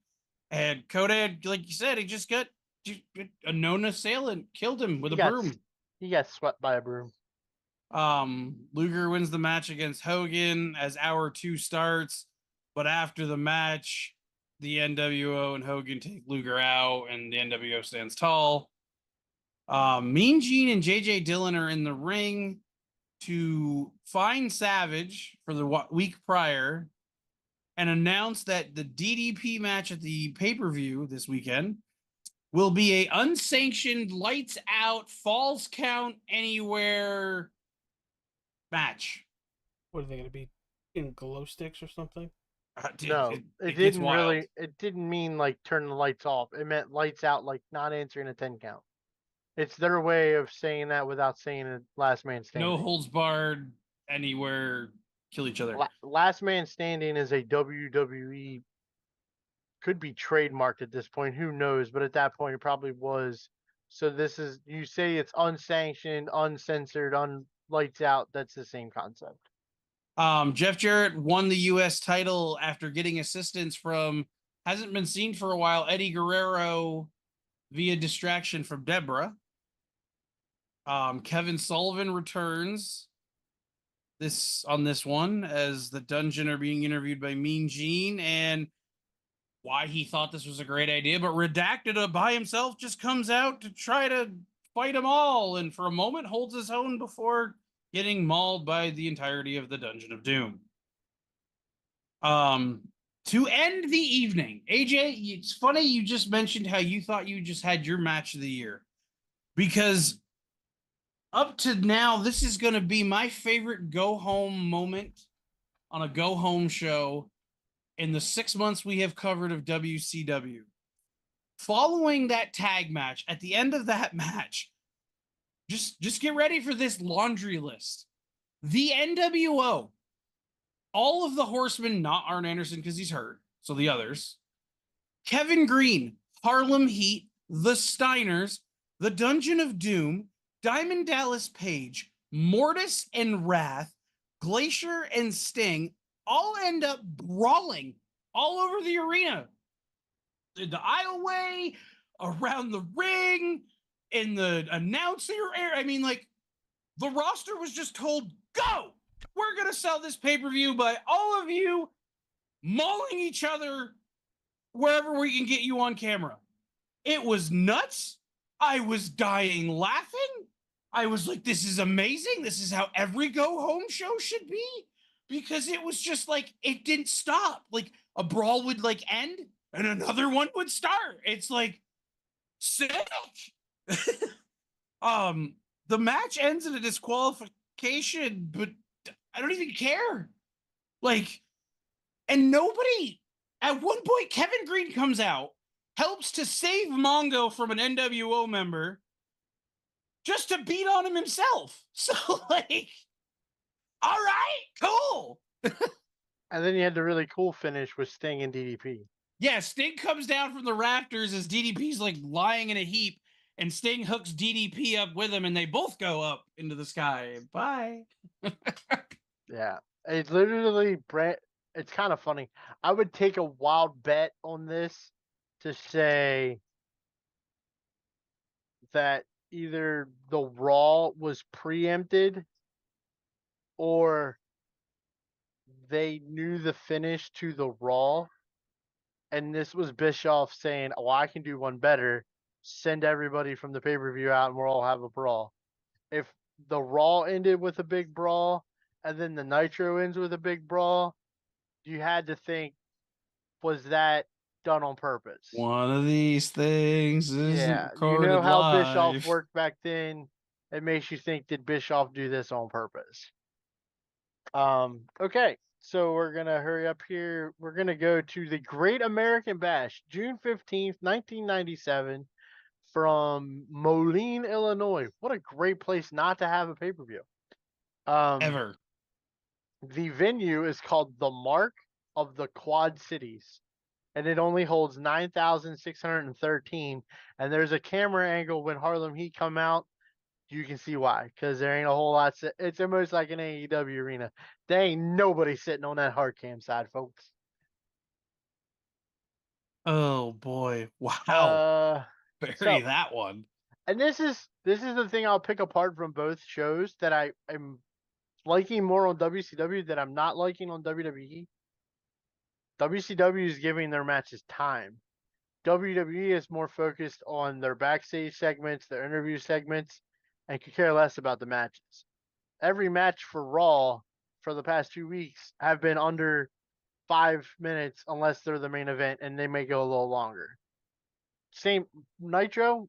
I mean, Nitro gave Jericho and Alex Wright a good 9 minutes to do their stuff. And like, it's very evenly displaced in the Great American Bash as far as time compared to when you look at what the King of the Ring did. Match 1, he's not Ultimo here. I guess for pay-per-views, he's Ultimate, and for Nitro, he's Ultimo. I give up. It's Ultimate Dragon defeats Psychosis with Sonny Ono by submission. I'm really gonna go good. ahead, Fry, right out of the gate of this one and tell you I don't have a lot of notes for this pay-per-view because the matches, it was just good matches. There wasn't a watched lot it together, to note. so I can kind of help you go through that with you. It's This not that I was a don't re- have notes, it's just there wasn't a lot Yeah, to note. It was there's- just good matches. This was a really, really good match. And I want to get your opinion on this. You said the other week about Rey Mysterio, who I believe right now is off with a knee injury. That's why He's not on back TV. within Is the he next back? couple weeks. He's back. Okay. But who are you more intrigued watching on a weekly basis for Nitro? Ultimo Dragon or Rey Mysterio? Ultimo Dragon. Me too. When I was a kid, I was more of an Ultimo Dragon fan. This goes back to than a that Rey whole thing I said Mysterio about Jr. Ray. I don't. Yeah. Where he got the hype pre WWE, I don't get it. I don't Yeah. see it. I'm not seeing it. And they gave him almost 15 minutes. They went 14 minutes and 20 seconds. Just for Great match. The finish was even intriguing. Vincent. With Vincent. Oh no, that was the tag match. I'm talking about Ultimo Dragon and Psychosis using Sonny Ono as a ploy to be able to hit the submission move, the Dragon Sleeper. He hits the Dragon Run off the top rope, then the Dragon Sleeper. Ultimo Dragon wins. This one was intriguing. Harlem Heat defeats the Steiner brothers by disqualification because of NWO's Vincent. Vincent helps them win. We find out why later. Yeah. But this was the number one contenders for the tag team titles, and Harlem Heat's gonna win it by disqualification. It's interesting. Kind of curious to see where that leads you. They give him 12 minutes and 2 seconds here. It's Harlem Heat and the Steiner brothers. It's not going to be a bad match. No, good match. Conan and Mortis Conan beats Hugh Morris by a submission. I hope this finishes that story because nobody cares. Just like the Broom. 10 minutes, 34 seconds. It doesn't fully, but for the most part. Glacier defeats Wrath with James Vandenberg and Mortis. Mortis is handcuffed to the turnbuckle, I believe. But they end up leaving with the helmet and stuff still. Glacier needs help. Help's on the way. 12 minutes. His help once. We've seen his help once, but he hasn't been back since, and he's about to become very big. Yeah. This match threw a huge monkey wrench in TJ's predictions for this show. And just period. Again, we get a Morton Joe versus Medusa. And AJ, if you look up, I don't know if mine shows pictures from the event. My app we use. I don't know if yours do, but scroll down, you'll figure out what I'm talking about with a Morton Joe. If you've ever seen the Fury Road movies. Nope. Well, But anyhow, it's title versus career for the WCW Women's Championship. Granted, this is now 2 times we've seen this WCW Women's Championship, and after this match, you don't see it again. Probably It's why- Akira Rokuto with Sonny Ono. She defeats Medusa. So Medusa's career is on the line versus the Women's Championship. Medusa's career is over with. Over with, as far as WCW is concerned. They give them 11 minutes and 41 seconds. It was a good match. Medusa was way ahead of her time. I'll give her that 100%. If Medusa was in the wrestling business now, she'd be Charlotte Flair, if not above Charlotte Flair. She's that good of literally a the wrestler. person that popped into my head would right before you said Yeah. it. Yeah. And holy I'd say flotation that too. devices. And her, like I said, her losing, and then she loses too, and the champion like starts biting her leg. They're Japanese. They're weird. They're designed to be weird in 1997. Sorry. Medusa's Alundra Blaze, right? Yes. Just making sure I had the same one. Redacted defeats Ming by submission in the death match. They give him 15 minutes. I love how we still. And a they solid both match. have to leave on a stretcher again. Yeah, they both leave on a stretcher this time, which is amazing because it's Ming. The guy bites people's noses off at the bar. Kevin He actually Green ends up rolling off the stretcher and tries to like leave on his own. Kevin Green defeats Steve Mongo McMichaels in 9 minutes 20 seconds. Because Jeff Jarrett cost Mongo the match. I was waiting for you to spell out his name. I was gonna laugh. No. Because Nope. of JEFF, JARR. Any of my notes, it's just Jeff JJ. Jarrett. I don't even give him Jeff Jarrett. It's just JJ. Yeah. Showing zero remorse and backtracking away. I mean, the thing with this is they had just got this story to like, okay, Mongo and Jarrett, they're a good tag team. We're building it, and now they're like, fuck it. Yeah. The semi-main event, the Outsiders, Hall and Nash, with 6, defeated Ric Flair and Roddy Piper for the WCW World Tag Team Championships in 10 minutes and 2 seconds. I got a double note. Just cover the next match too. Well, 2 notes from this. One from the Raw or from the Nitro the week before. NWO were sporting some new shirts on Nitro. Oh, the 6 ball. They were wearing, well, instead of black shirts with white writing, they were wearing white shirts with black writing. It doesn't last very long. And there's a 6 ball on the back of them. Number 2, we have a brand new set of WCW tag titles that are being shown. I believe you're going to listen to the broadcast sometimes, and they're going to refer to them as the NWO or the bogus tag team titles.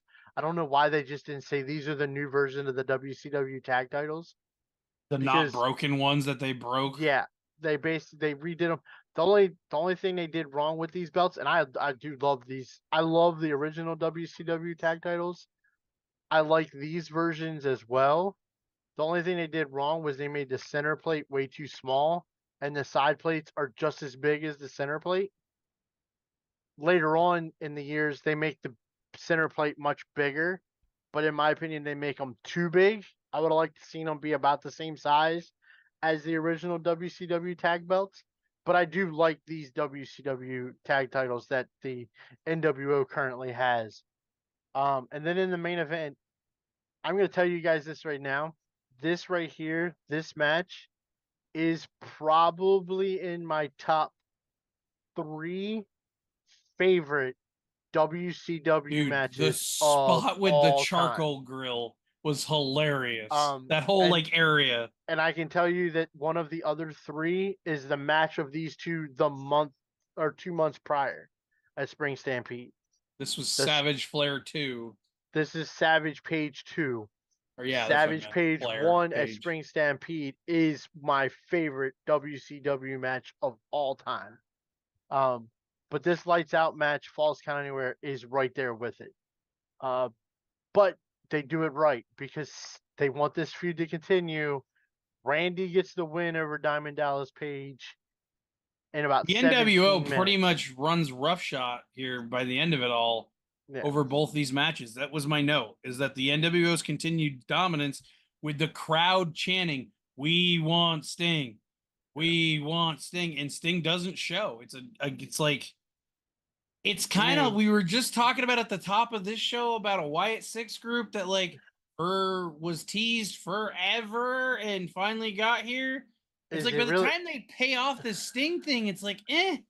Is it the Wyatt Six thing, or is it more like a we want Roman thing?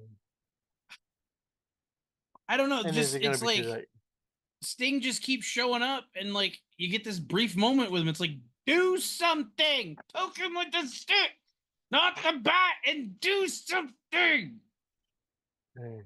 But same thing, Piper and Flair not being able to overcome the Outsiders because of Six's interference. And we stale. talked about it's stale to me. And we talked about that during the match. I believe that was definitely a missed spot on the referee's part. Brian Hillenberg, no longer with us, but he definitely missed the spot because Piper and Hall are both laid out in the ring, flat out on their backs, and it almost looked like the ref was completely out of position. And Piper and Flair literally gets in the ring, headlocks the referee, drags him to his corner, and turns him so he can't see what's behind him, so the Six can get in the ring, heel kick Piper, and then Flair and Six are on their way out of the ring for the match. And it leaves it being Nash and Hall versus Piper for the rest of the match. And I believe, I'll double check this to be sure, but I know I've mentioned this to you before, but this is the match where them two start firing off live shots at each other between Piper and Nash. Because you can see some solid blows. They were hitting. They were definitely stiff. Hall too, like the whole three of them were like, dude, this looks real. These guys look like they're pissed and they're just wailing away at each other. Do you want me to get that Nitro post Great American Bash out of the way? No, you did a Nitro and a pay-per-view. We'll jump to AJ and then we'll go back to you for pay-per-view. Or for your Nitro. Because I still got 3 left. Yeah. June 16th, 1997. Lake Placid, New York. Monday Night Raw.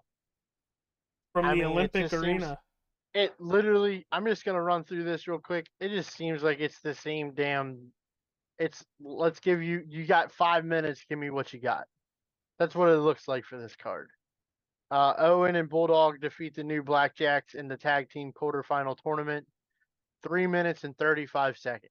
Really? It was all because Wyndham gets pushed out of the ring by the referee, and Owen comes up with a heel kick to take out Bradshaw, and Bulldog rolls up Bradshaw for the win, and they move on.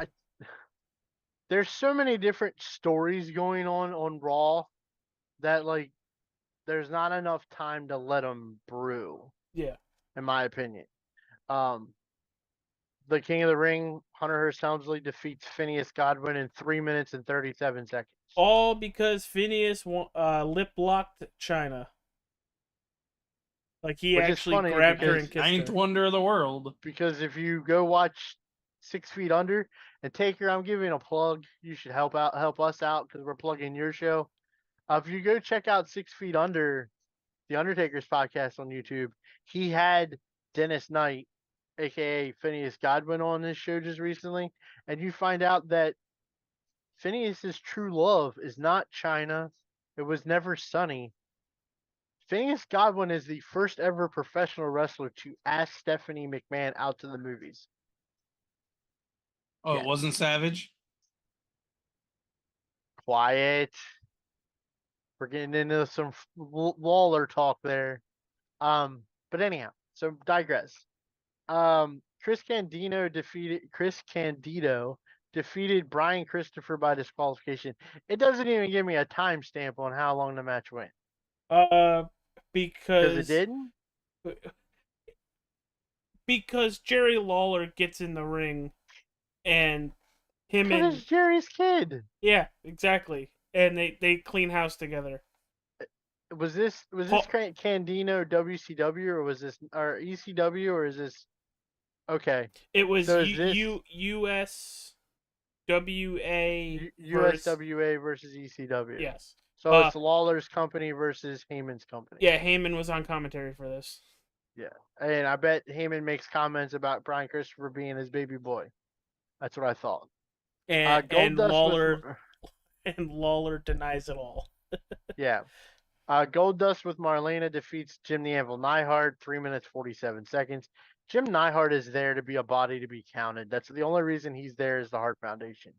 I can imagine that phone call now from Stu, like, hey, Vince, you got something for the big rhino? He can lay on his back and take the 1, 2, 3, I'm pretty sure.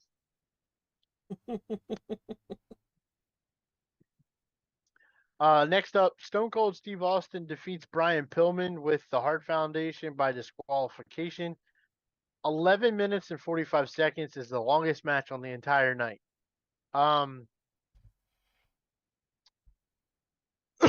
I want to say this story ends very, very soon with Pillman and Austin.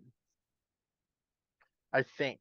Remind me. Have they? Yeah. Well, remind me. They haven't done Pillman 316 yet, correct? Oh, they did that the year before. Was it the year before? Yeah. 96. Yes, you're right. So he's already stomped on his chair and all this kind of stuff. Okay, so we're at the end of Pillman's life in 97. He doesn't live much longer. Yeah, I think he dies in September. October. Tommy Rogers defeats Bobby Fulton. This is just a hash of 1980s NWA tag team wrestling. Tommy Rogers was the Fantastics. Bobby Fulton, I believe, was the same. They were the tag partners together. Yeah, they were the Fantastics in NWA. They're here wrestling. This is the start of the NWA storylines that's going to be intertwined in WWE in 1998. Yeah. The Headbangers beat Jerry Lawler and Rob Van Dam in the quarterfinals of the tag title tournament. They're getting the push, and Jerry Lawler eats the pin to keep Rob Van Dam kind of ECW hot. Nice. Do we get a new nation here?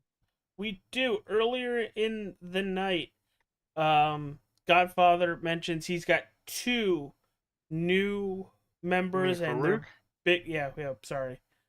Farouk says they're bigger, they're blacker, and they're ready to kick some ass. And he introduced Kama Mustafa, and it's the main event. Where's this other guy? And it should have clicked, like I mentioned earlier. Match is over, and Ahmed Johnson beats up Undertaker, and I'm like, I should have saw this coming. Yeah, I remember as a kid when Ahmed turned on Taker and joined the Nation. I thought it was one of the coolest things for Ahmed. Yeah, because I think it would have been great, but he gets hurt the next week. Yeah, I was all for it. Like as a kid, I'm like, he needed to be a heel because the face run for him was way over. Nobody cared about Ahmed Johnson as a face. No, and he could have dealt with a mic, man. I think next week when he was has really the mic, bad. Ahmed Johnson promos are pretty bad. I will say that's what I'm saying. He would have done well with Farouk being the mic. But when when they shared the mic the next week, I thought they put these two together and they hate each other.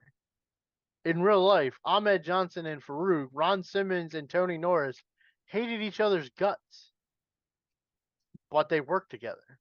Sounds like a Vince thing. Hey, you two, deal with it.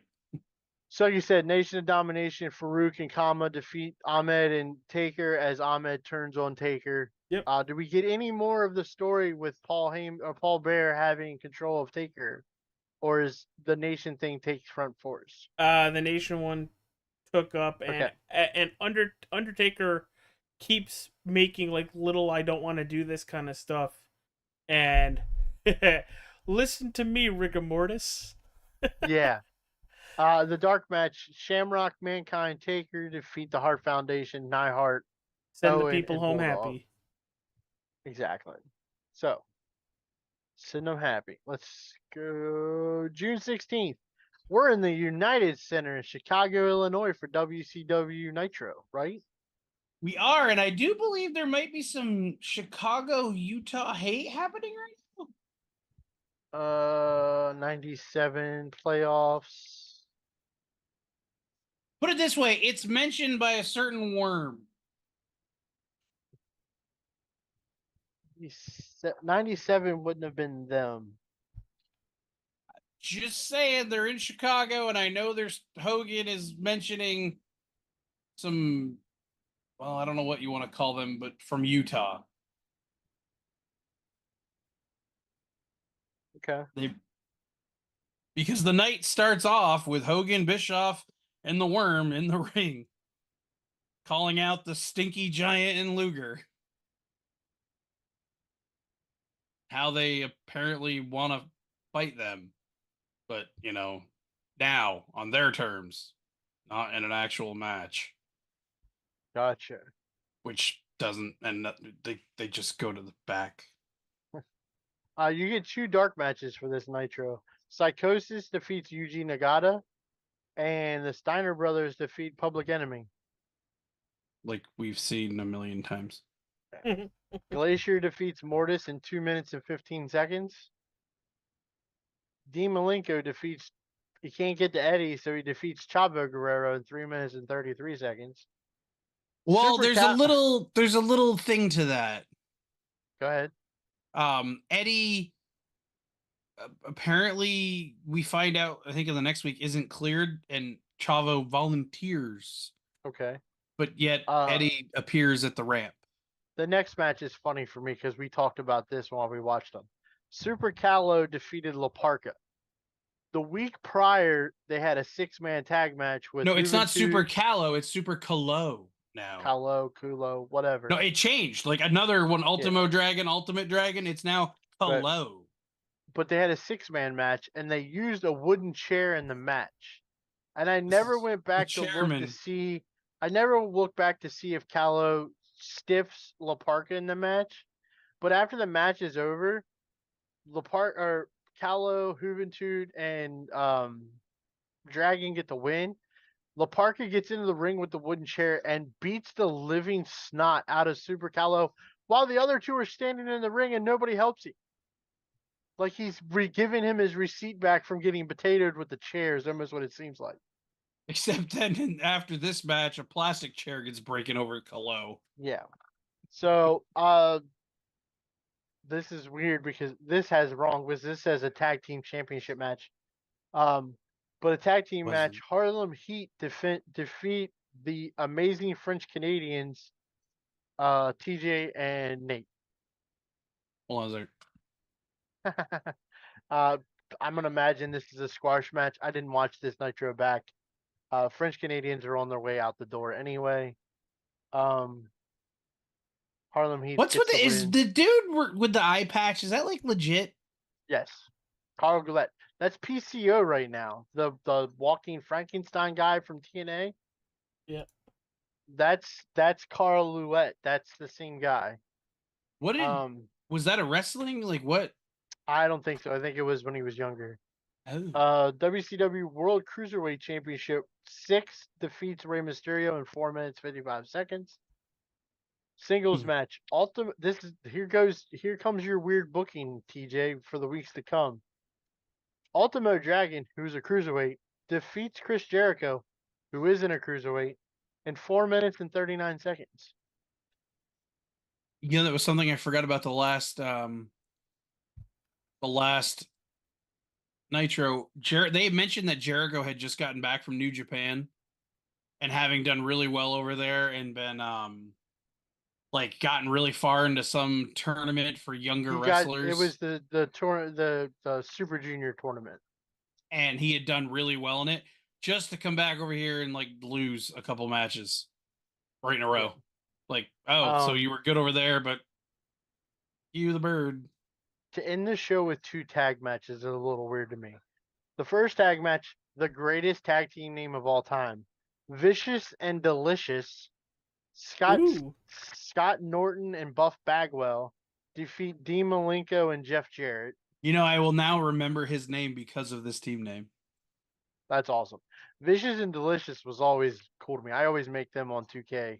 I make a tag team. And then the main Flash event Gordon. is Lex Luger and the Giant beat Rodman and Hogan by DQ. And Do we? you know, anytime you any- get that beat by DQ, you should just know the NWO cheated. I was gonna say, do we have any more shenanigans? I've got a bunch of notes. The gist of it, the JJ Dillon talks about the number one contendership with Harlem Heat and says that there's going to be a rematch next week because of the interference from Vincent, which actually drew Vincent out, who said he interfered as a gift from the outsiders, to which the Harlem Heat take as an offense of like, oh, they think we're the easier opponent, and they beat down Vincent for it. We get they're now like the click part of the NWO is now like the Wolf Pack. Like that has now become like a thing. The Wolf Pack and Savage come out and they're gloating. Such a good ring song. Gloating about getting interrupted about all that they did, and DDP interrupts them, says, you know, he's got a partner and wants Savage and Hall at Bash at the Beach, but won't tell him who. The Mongo match with Jeff Jarrett. Mongo watches back the film off camera of the Bash at the Great American, whatever the hell that thing was. The Great American Bash. He sees the footage from Jarrett hitting him with the briefcase. And so he leaves Jarrett in the ring to the Wolves, as he says, for what Jarrett left him with. And a little more comes of this on the next one, but I mean, that's why Vicious and Delicious get the win. Is because Mongo's like, deuces, Oos, you're on your own. We also get Medusa addresses the crowd on her retirement. She does. It's very like heartfelt, teary-eyed, and it's just kind of like, oh, I mean, okay. You've honestly, I've seen her like 4 times. It's like the 4th or 5th time she's even on the thing, and now her career's over. It's like, what? It's kind of a waste to throw a championship into a trash can to be used 4 times on television, isn't it? But I bet she got paid a lot of money. What a signing to come over to this.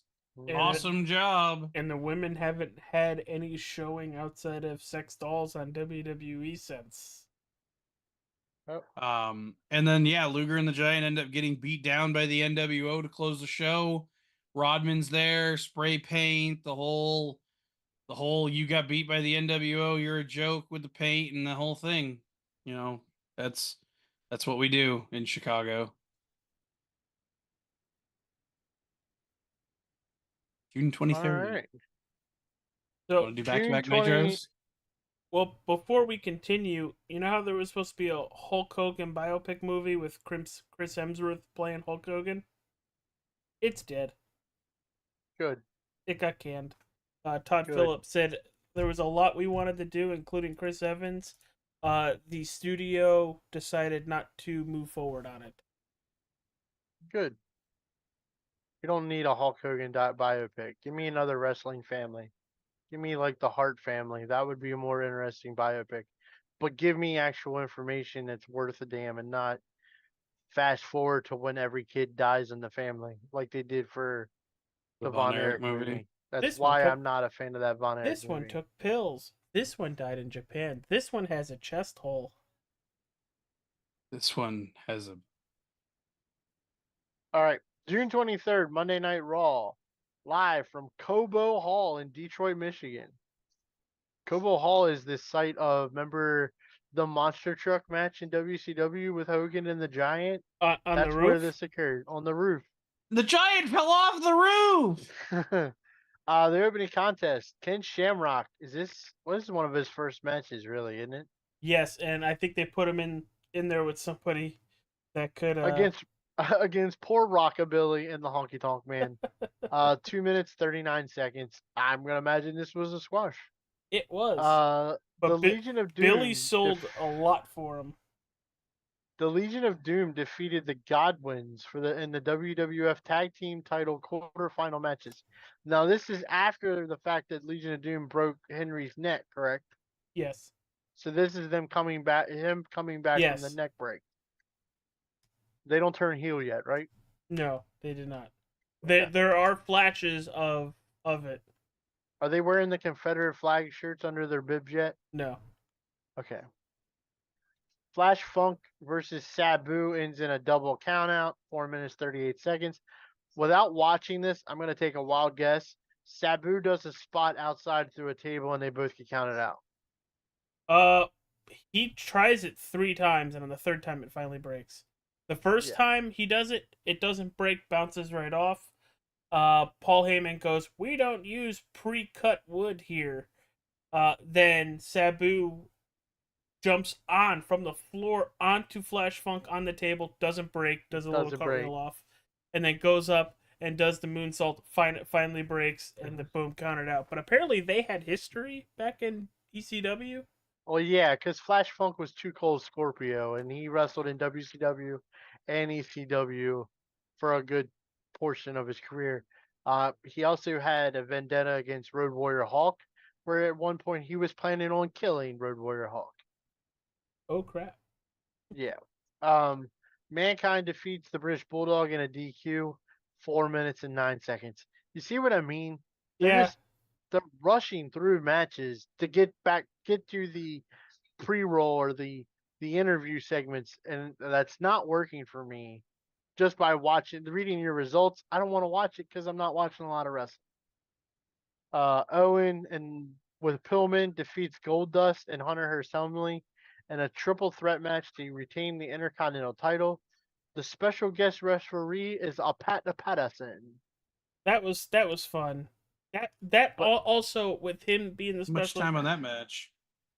I'm gonna ask you. It's a triple threat match with those 3 guys. How much time would you give them? Yeah, you. How much time would you give them? At least 10 minutes. 3 minutes and 21 seconds. Yeah, exactly. Brian Christopher defeats Scott Taylor. These guys are future tag team champion partners in Too Cool. I think they become. You said 3 minutes. All I heard was Redacted's music in my brain. I believe these guys formed their tag team here before too long, where it's Scotty Too Hottie and Too Sexy Brian Christopher. And the original carnation of their tag team is not Too Cool, it's Too Much. Oh, really? Is the name of their first tag team. Nation of Domination with D'Lo and Farouk with Kama defeat The Undertaker and Vader. Vader's a face? Nope, this is all Paul Heyman. Okay. Paul Heyman wants tag team gold in his camp, so he goes and tags them together. Understood. But they lose. They do, and that's when Is this Taker snaps? This is where Taker snaps and basically basically Go ahead, give me the line. You wanted to give me the line the other night. Give me the line now. Is this the line when he's got him held up against the ring post? No, that's next week, but this is where Paul Bearer says, "I'm telling everybody next week and you can't stop me."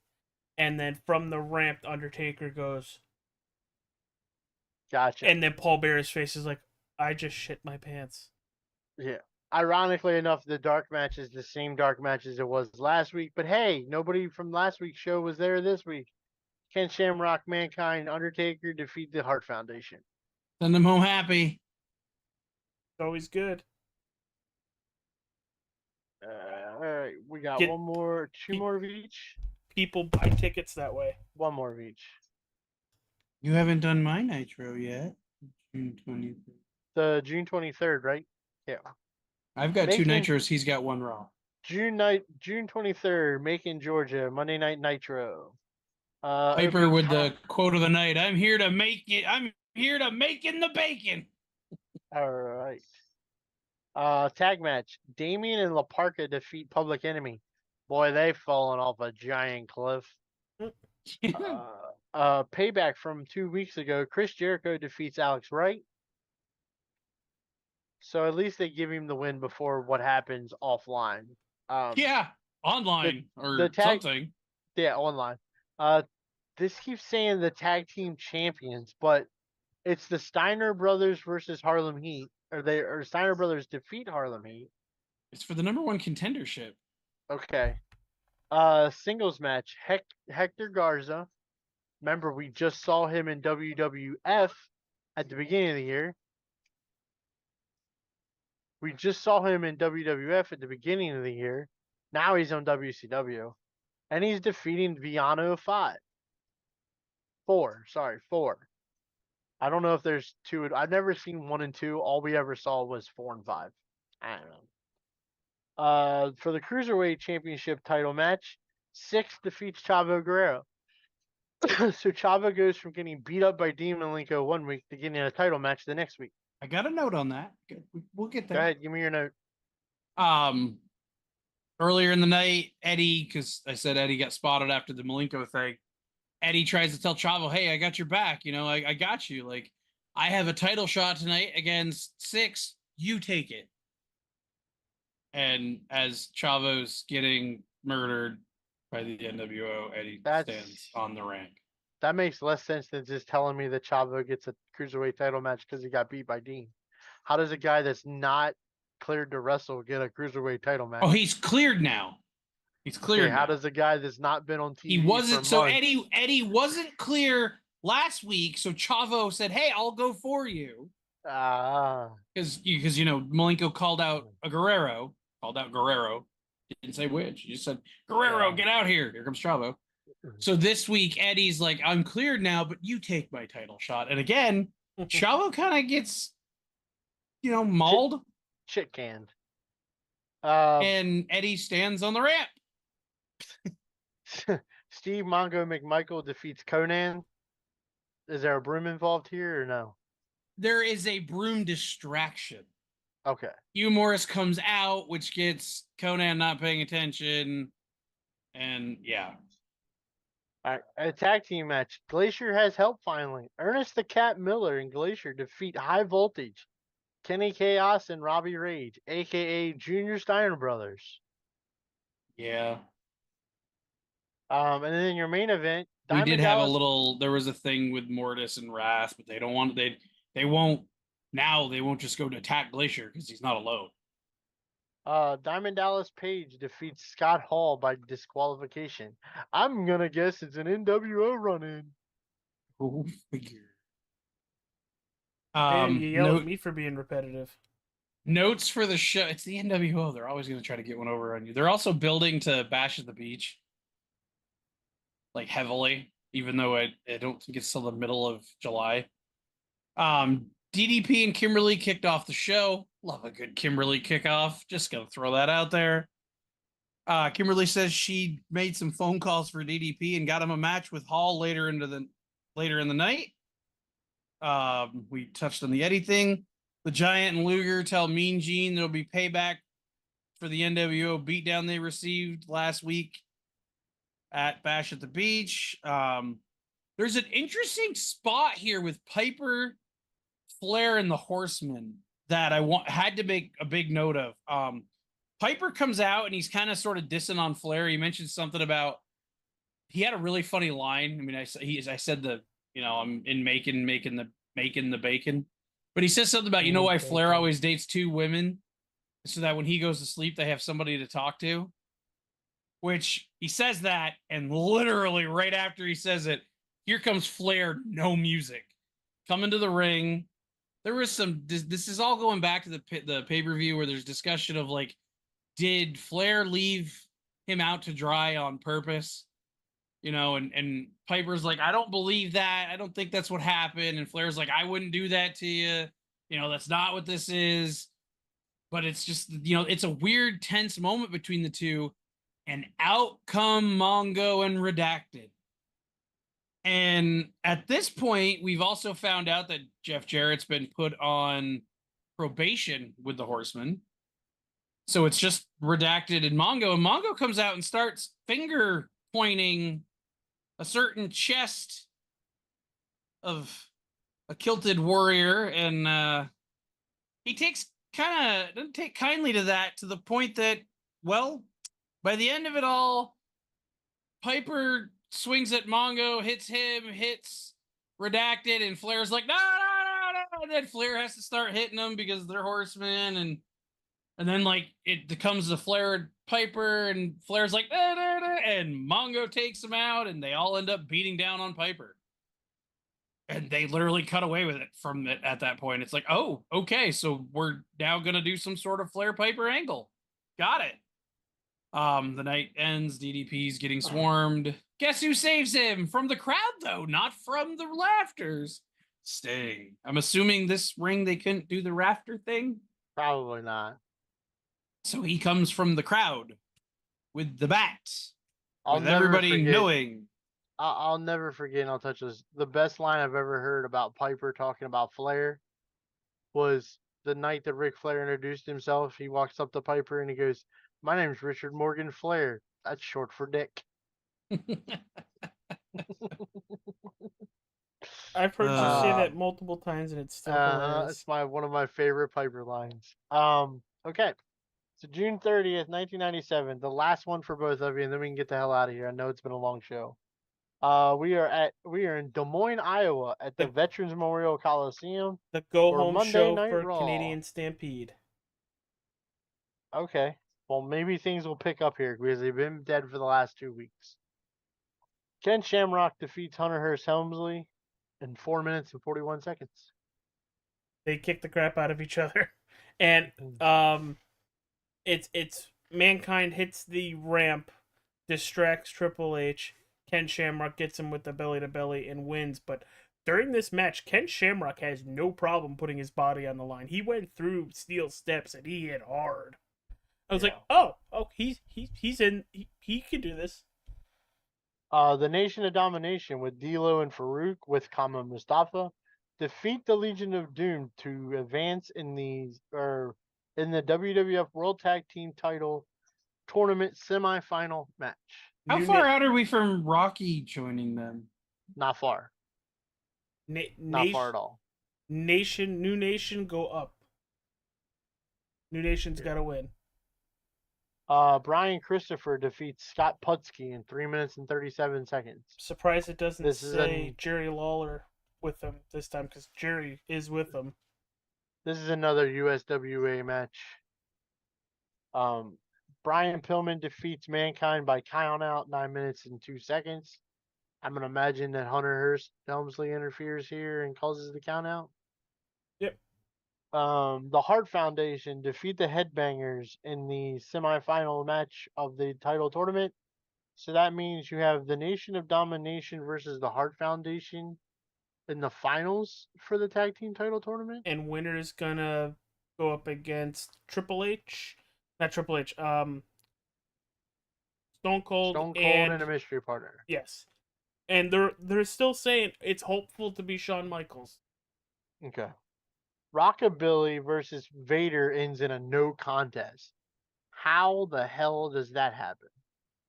I just had that up too, and I'm stupid for checking off of it.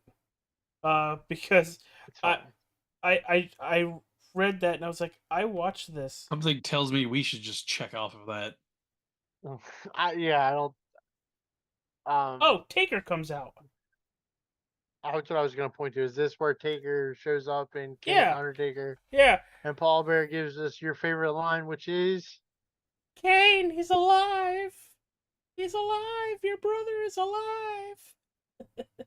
You do the Paul Bear voice too well. Steve Austin defeats Jim the Anvil Neidhart by disqualification. Neidhart actually wrestled 10 minutes and 22 seconds, which is more shocking than King being alive. He had to wait for Brett to get down from Calgary because he was on the phone earlier in the night making it sound like he was home getting ready for Stampede, but no, he's at the arena.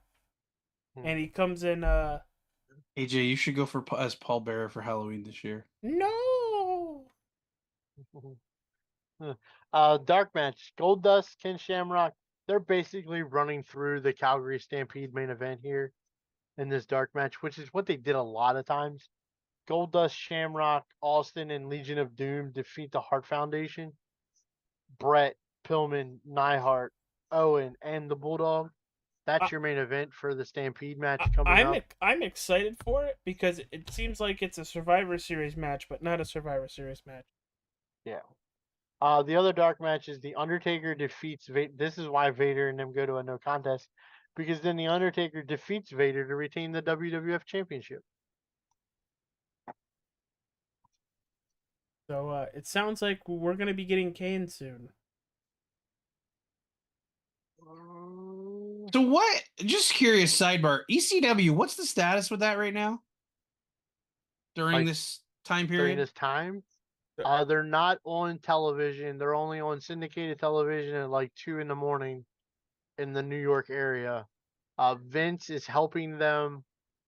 They're almost becoming like an NXT type thing for WWF. The WWF's using their guys when they can. And what they're doing is they're helping ECW get their first pay-per-view. Barely Uh, legal. How barely long before legal. ECW goes defunct? They don't go 2001. defunct till 2001. Okay, so we still got a bit of time. This is the beginning of the bigger hype of ECW. ECW as a cult following is already huge at this point.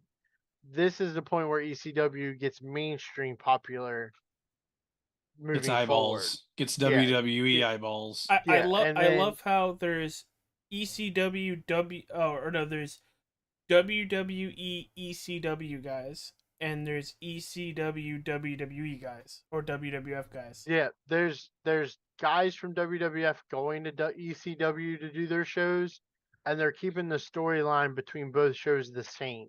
And There's Lawler went. there's camp, what they call Camp WWF, which is Lawler, RVD, Bill Alfonso, and I can't remember who else is in that group. Brackus becomes part of that group, and he gets demolished by Taz in like 4 seconds in a match. But like they're representing WWF on ECW television.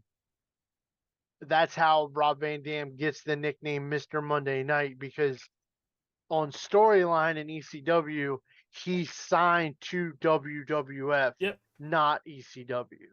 And then Paul Heyman tried to do everything in his power to get him Yeah. off WWE. Meanwhile, Vince is giving ECW money to stay afloat at this point. But anyhow, let's go to your last Nitro. It's a big Nitro because you're at the MGM Grand Casino in Las Vegas, Nevada. And the notes agree with your assessment. Okay. I got a lot of notes. Not a lot, but I mean, there's pretty good notes here. You get 3 dark matches, and I want to talk about them because I want you to go over what happened on the last one. Glacier defeats Wrath by disqualification. Hector Garza, Juventud Guerrera, and Silver King defeat La Parca, Psychosis, and Viano 4. The last dark match, WCW World Cruiserweight title match. Chris Jericho is the champion now, and he defeats Six by disqualification. Dark match? It says dark match.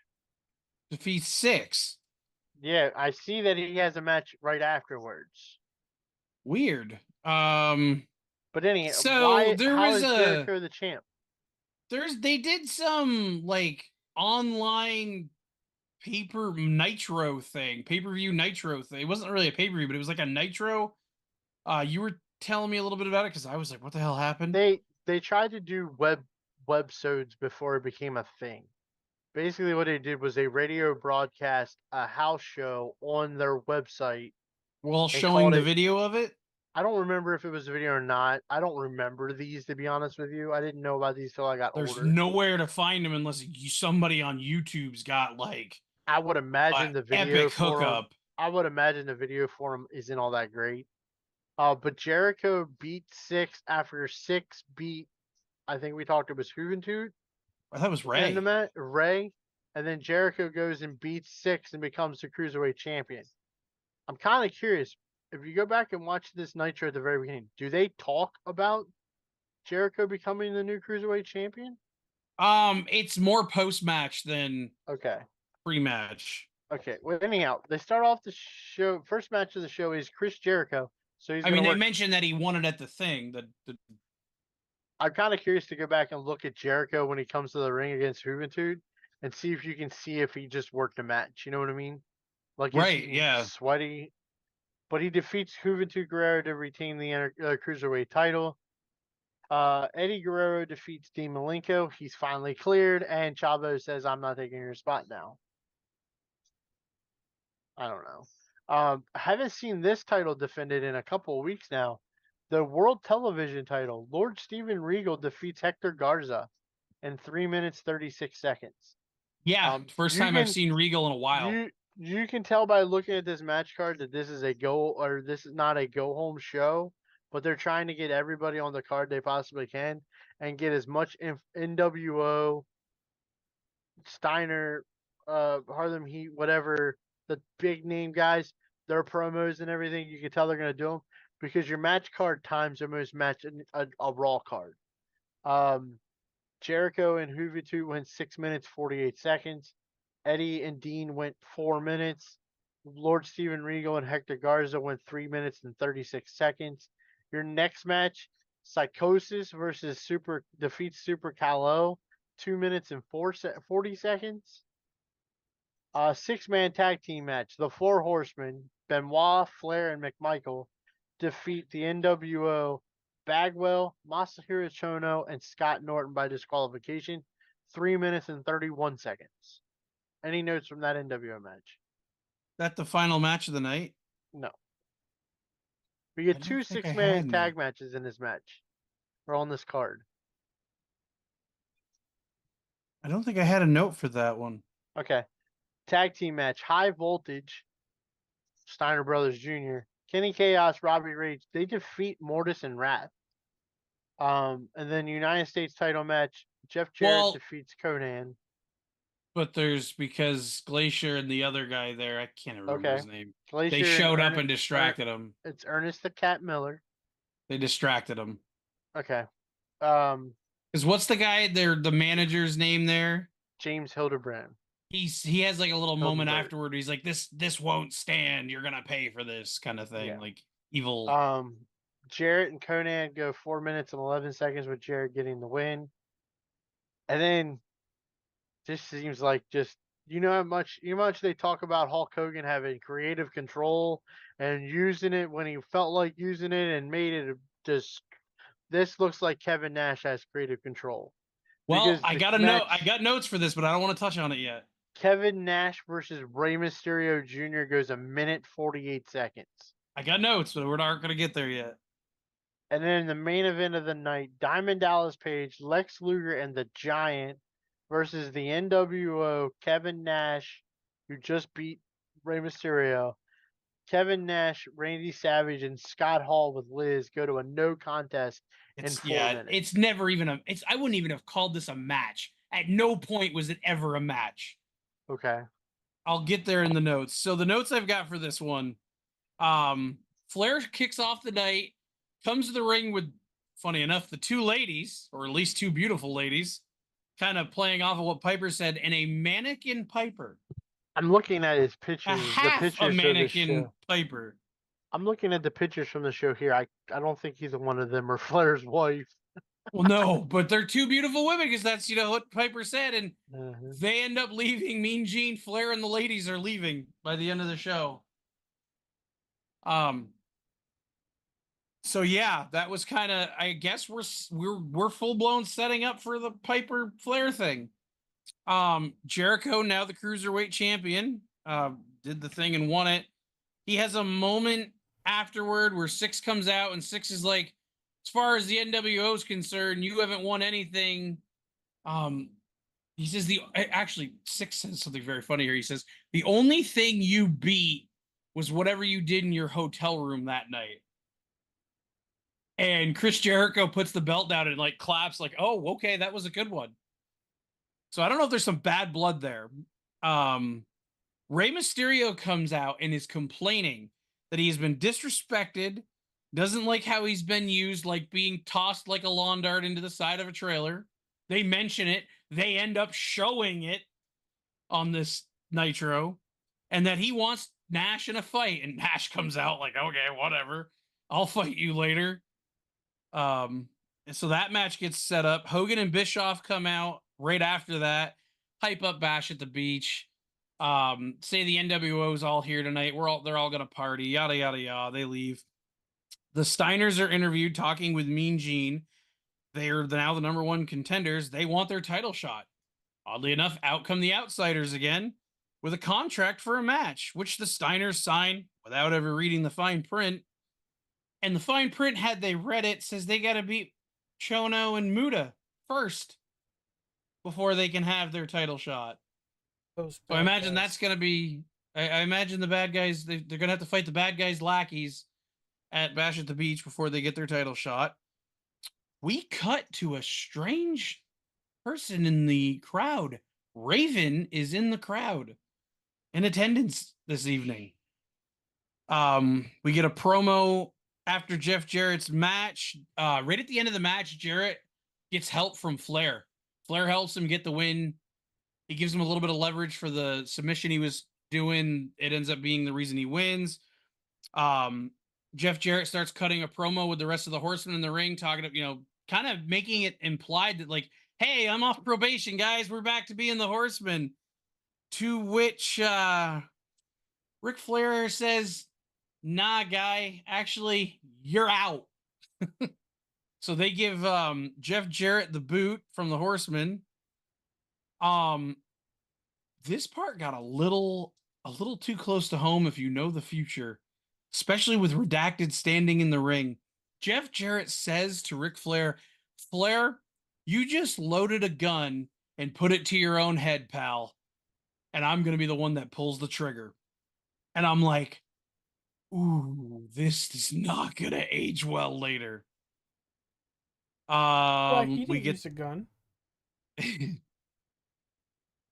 Anyway, Nash mauls Ray, and then afterward, it appears as though Conan comes out to save Ray, but in actuality, like, goes after Ray's knee, and Ray ends up getting carted away on a stretcher.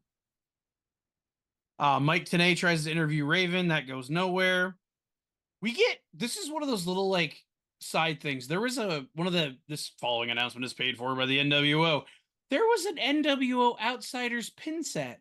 I want the pin set. It was actually really cool. It had, like, the Outsiders on a little pin on the bottom. It had, like, a Nash and a Hall by themselves, and then one with the two of them. I actually would have bought that pin set. It was a cool pin set. That was right before this, what was supposed to be a 6-man tag match. Dude, they all got in the ring and just started slugging. The bell never rang. The ref couldn't get control. They just absolutely started beating the hell out of each other in the ring. Eventually Hogan comes out with the belt, hits the Giant in the back of the head to kind of knock him down, hits Luger in the back of the head to kind of knock him down. Before you know it, the rest of the NWO are out there beating, just starting to beat him up like they had all the weeks prior. Then they show what I believe to be fake Sting in the crowd again. It was supposed to be real Sting, but I believe it's fake Sting. Kind of weird. Don't know why. But you're like, oh, hey, look, it's Sting. And the next thing you know, Sting comes down from the rafters. The whole night they'd been talking about there's supposed to be some new force coming. They're still teasing DDP's partner. Right after Sting hits the ground, unclips, he kind of does like a half lap around the ring, gets in the ring, clears the ring of the NWO. We get some big moments here. Mr. Perfect, Kurt Hennig, starts coming down the ramp at the close of the show, walking. We have no idea why. Raven jumps the barricade. He's now locked eyes with Hall. And we go off air with the announcers going wild. And like I said, we have, oh, cool. Henning's here. Raven, what's going on? Find out next week on Nitro. That's June. And that's where we'll leave you guys. Sorry for the long episode, but it's got a lot of information, a lot of packed summer. We're in the middle of the summer for these guys. We're the start of the summer. Next week we're in the middle of the summer. And stay tuned. I'll give you your winners next week before we start. We're halfway, guys. Halfway through this year of 1997. Thanks for sticking along with us. I know it was a long one. Thank you, everybody. It was fun. Hopefully I win. I doubt it, because WCW sounded pretty freaking cool. But yeah, peace out, everybody. TJ, do your Deuces. Yeet. There it is. Bye, everybody.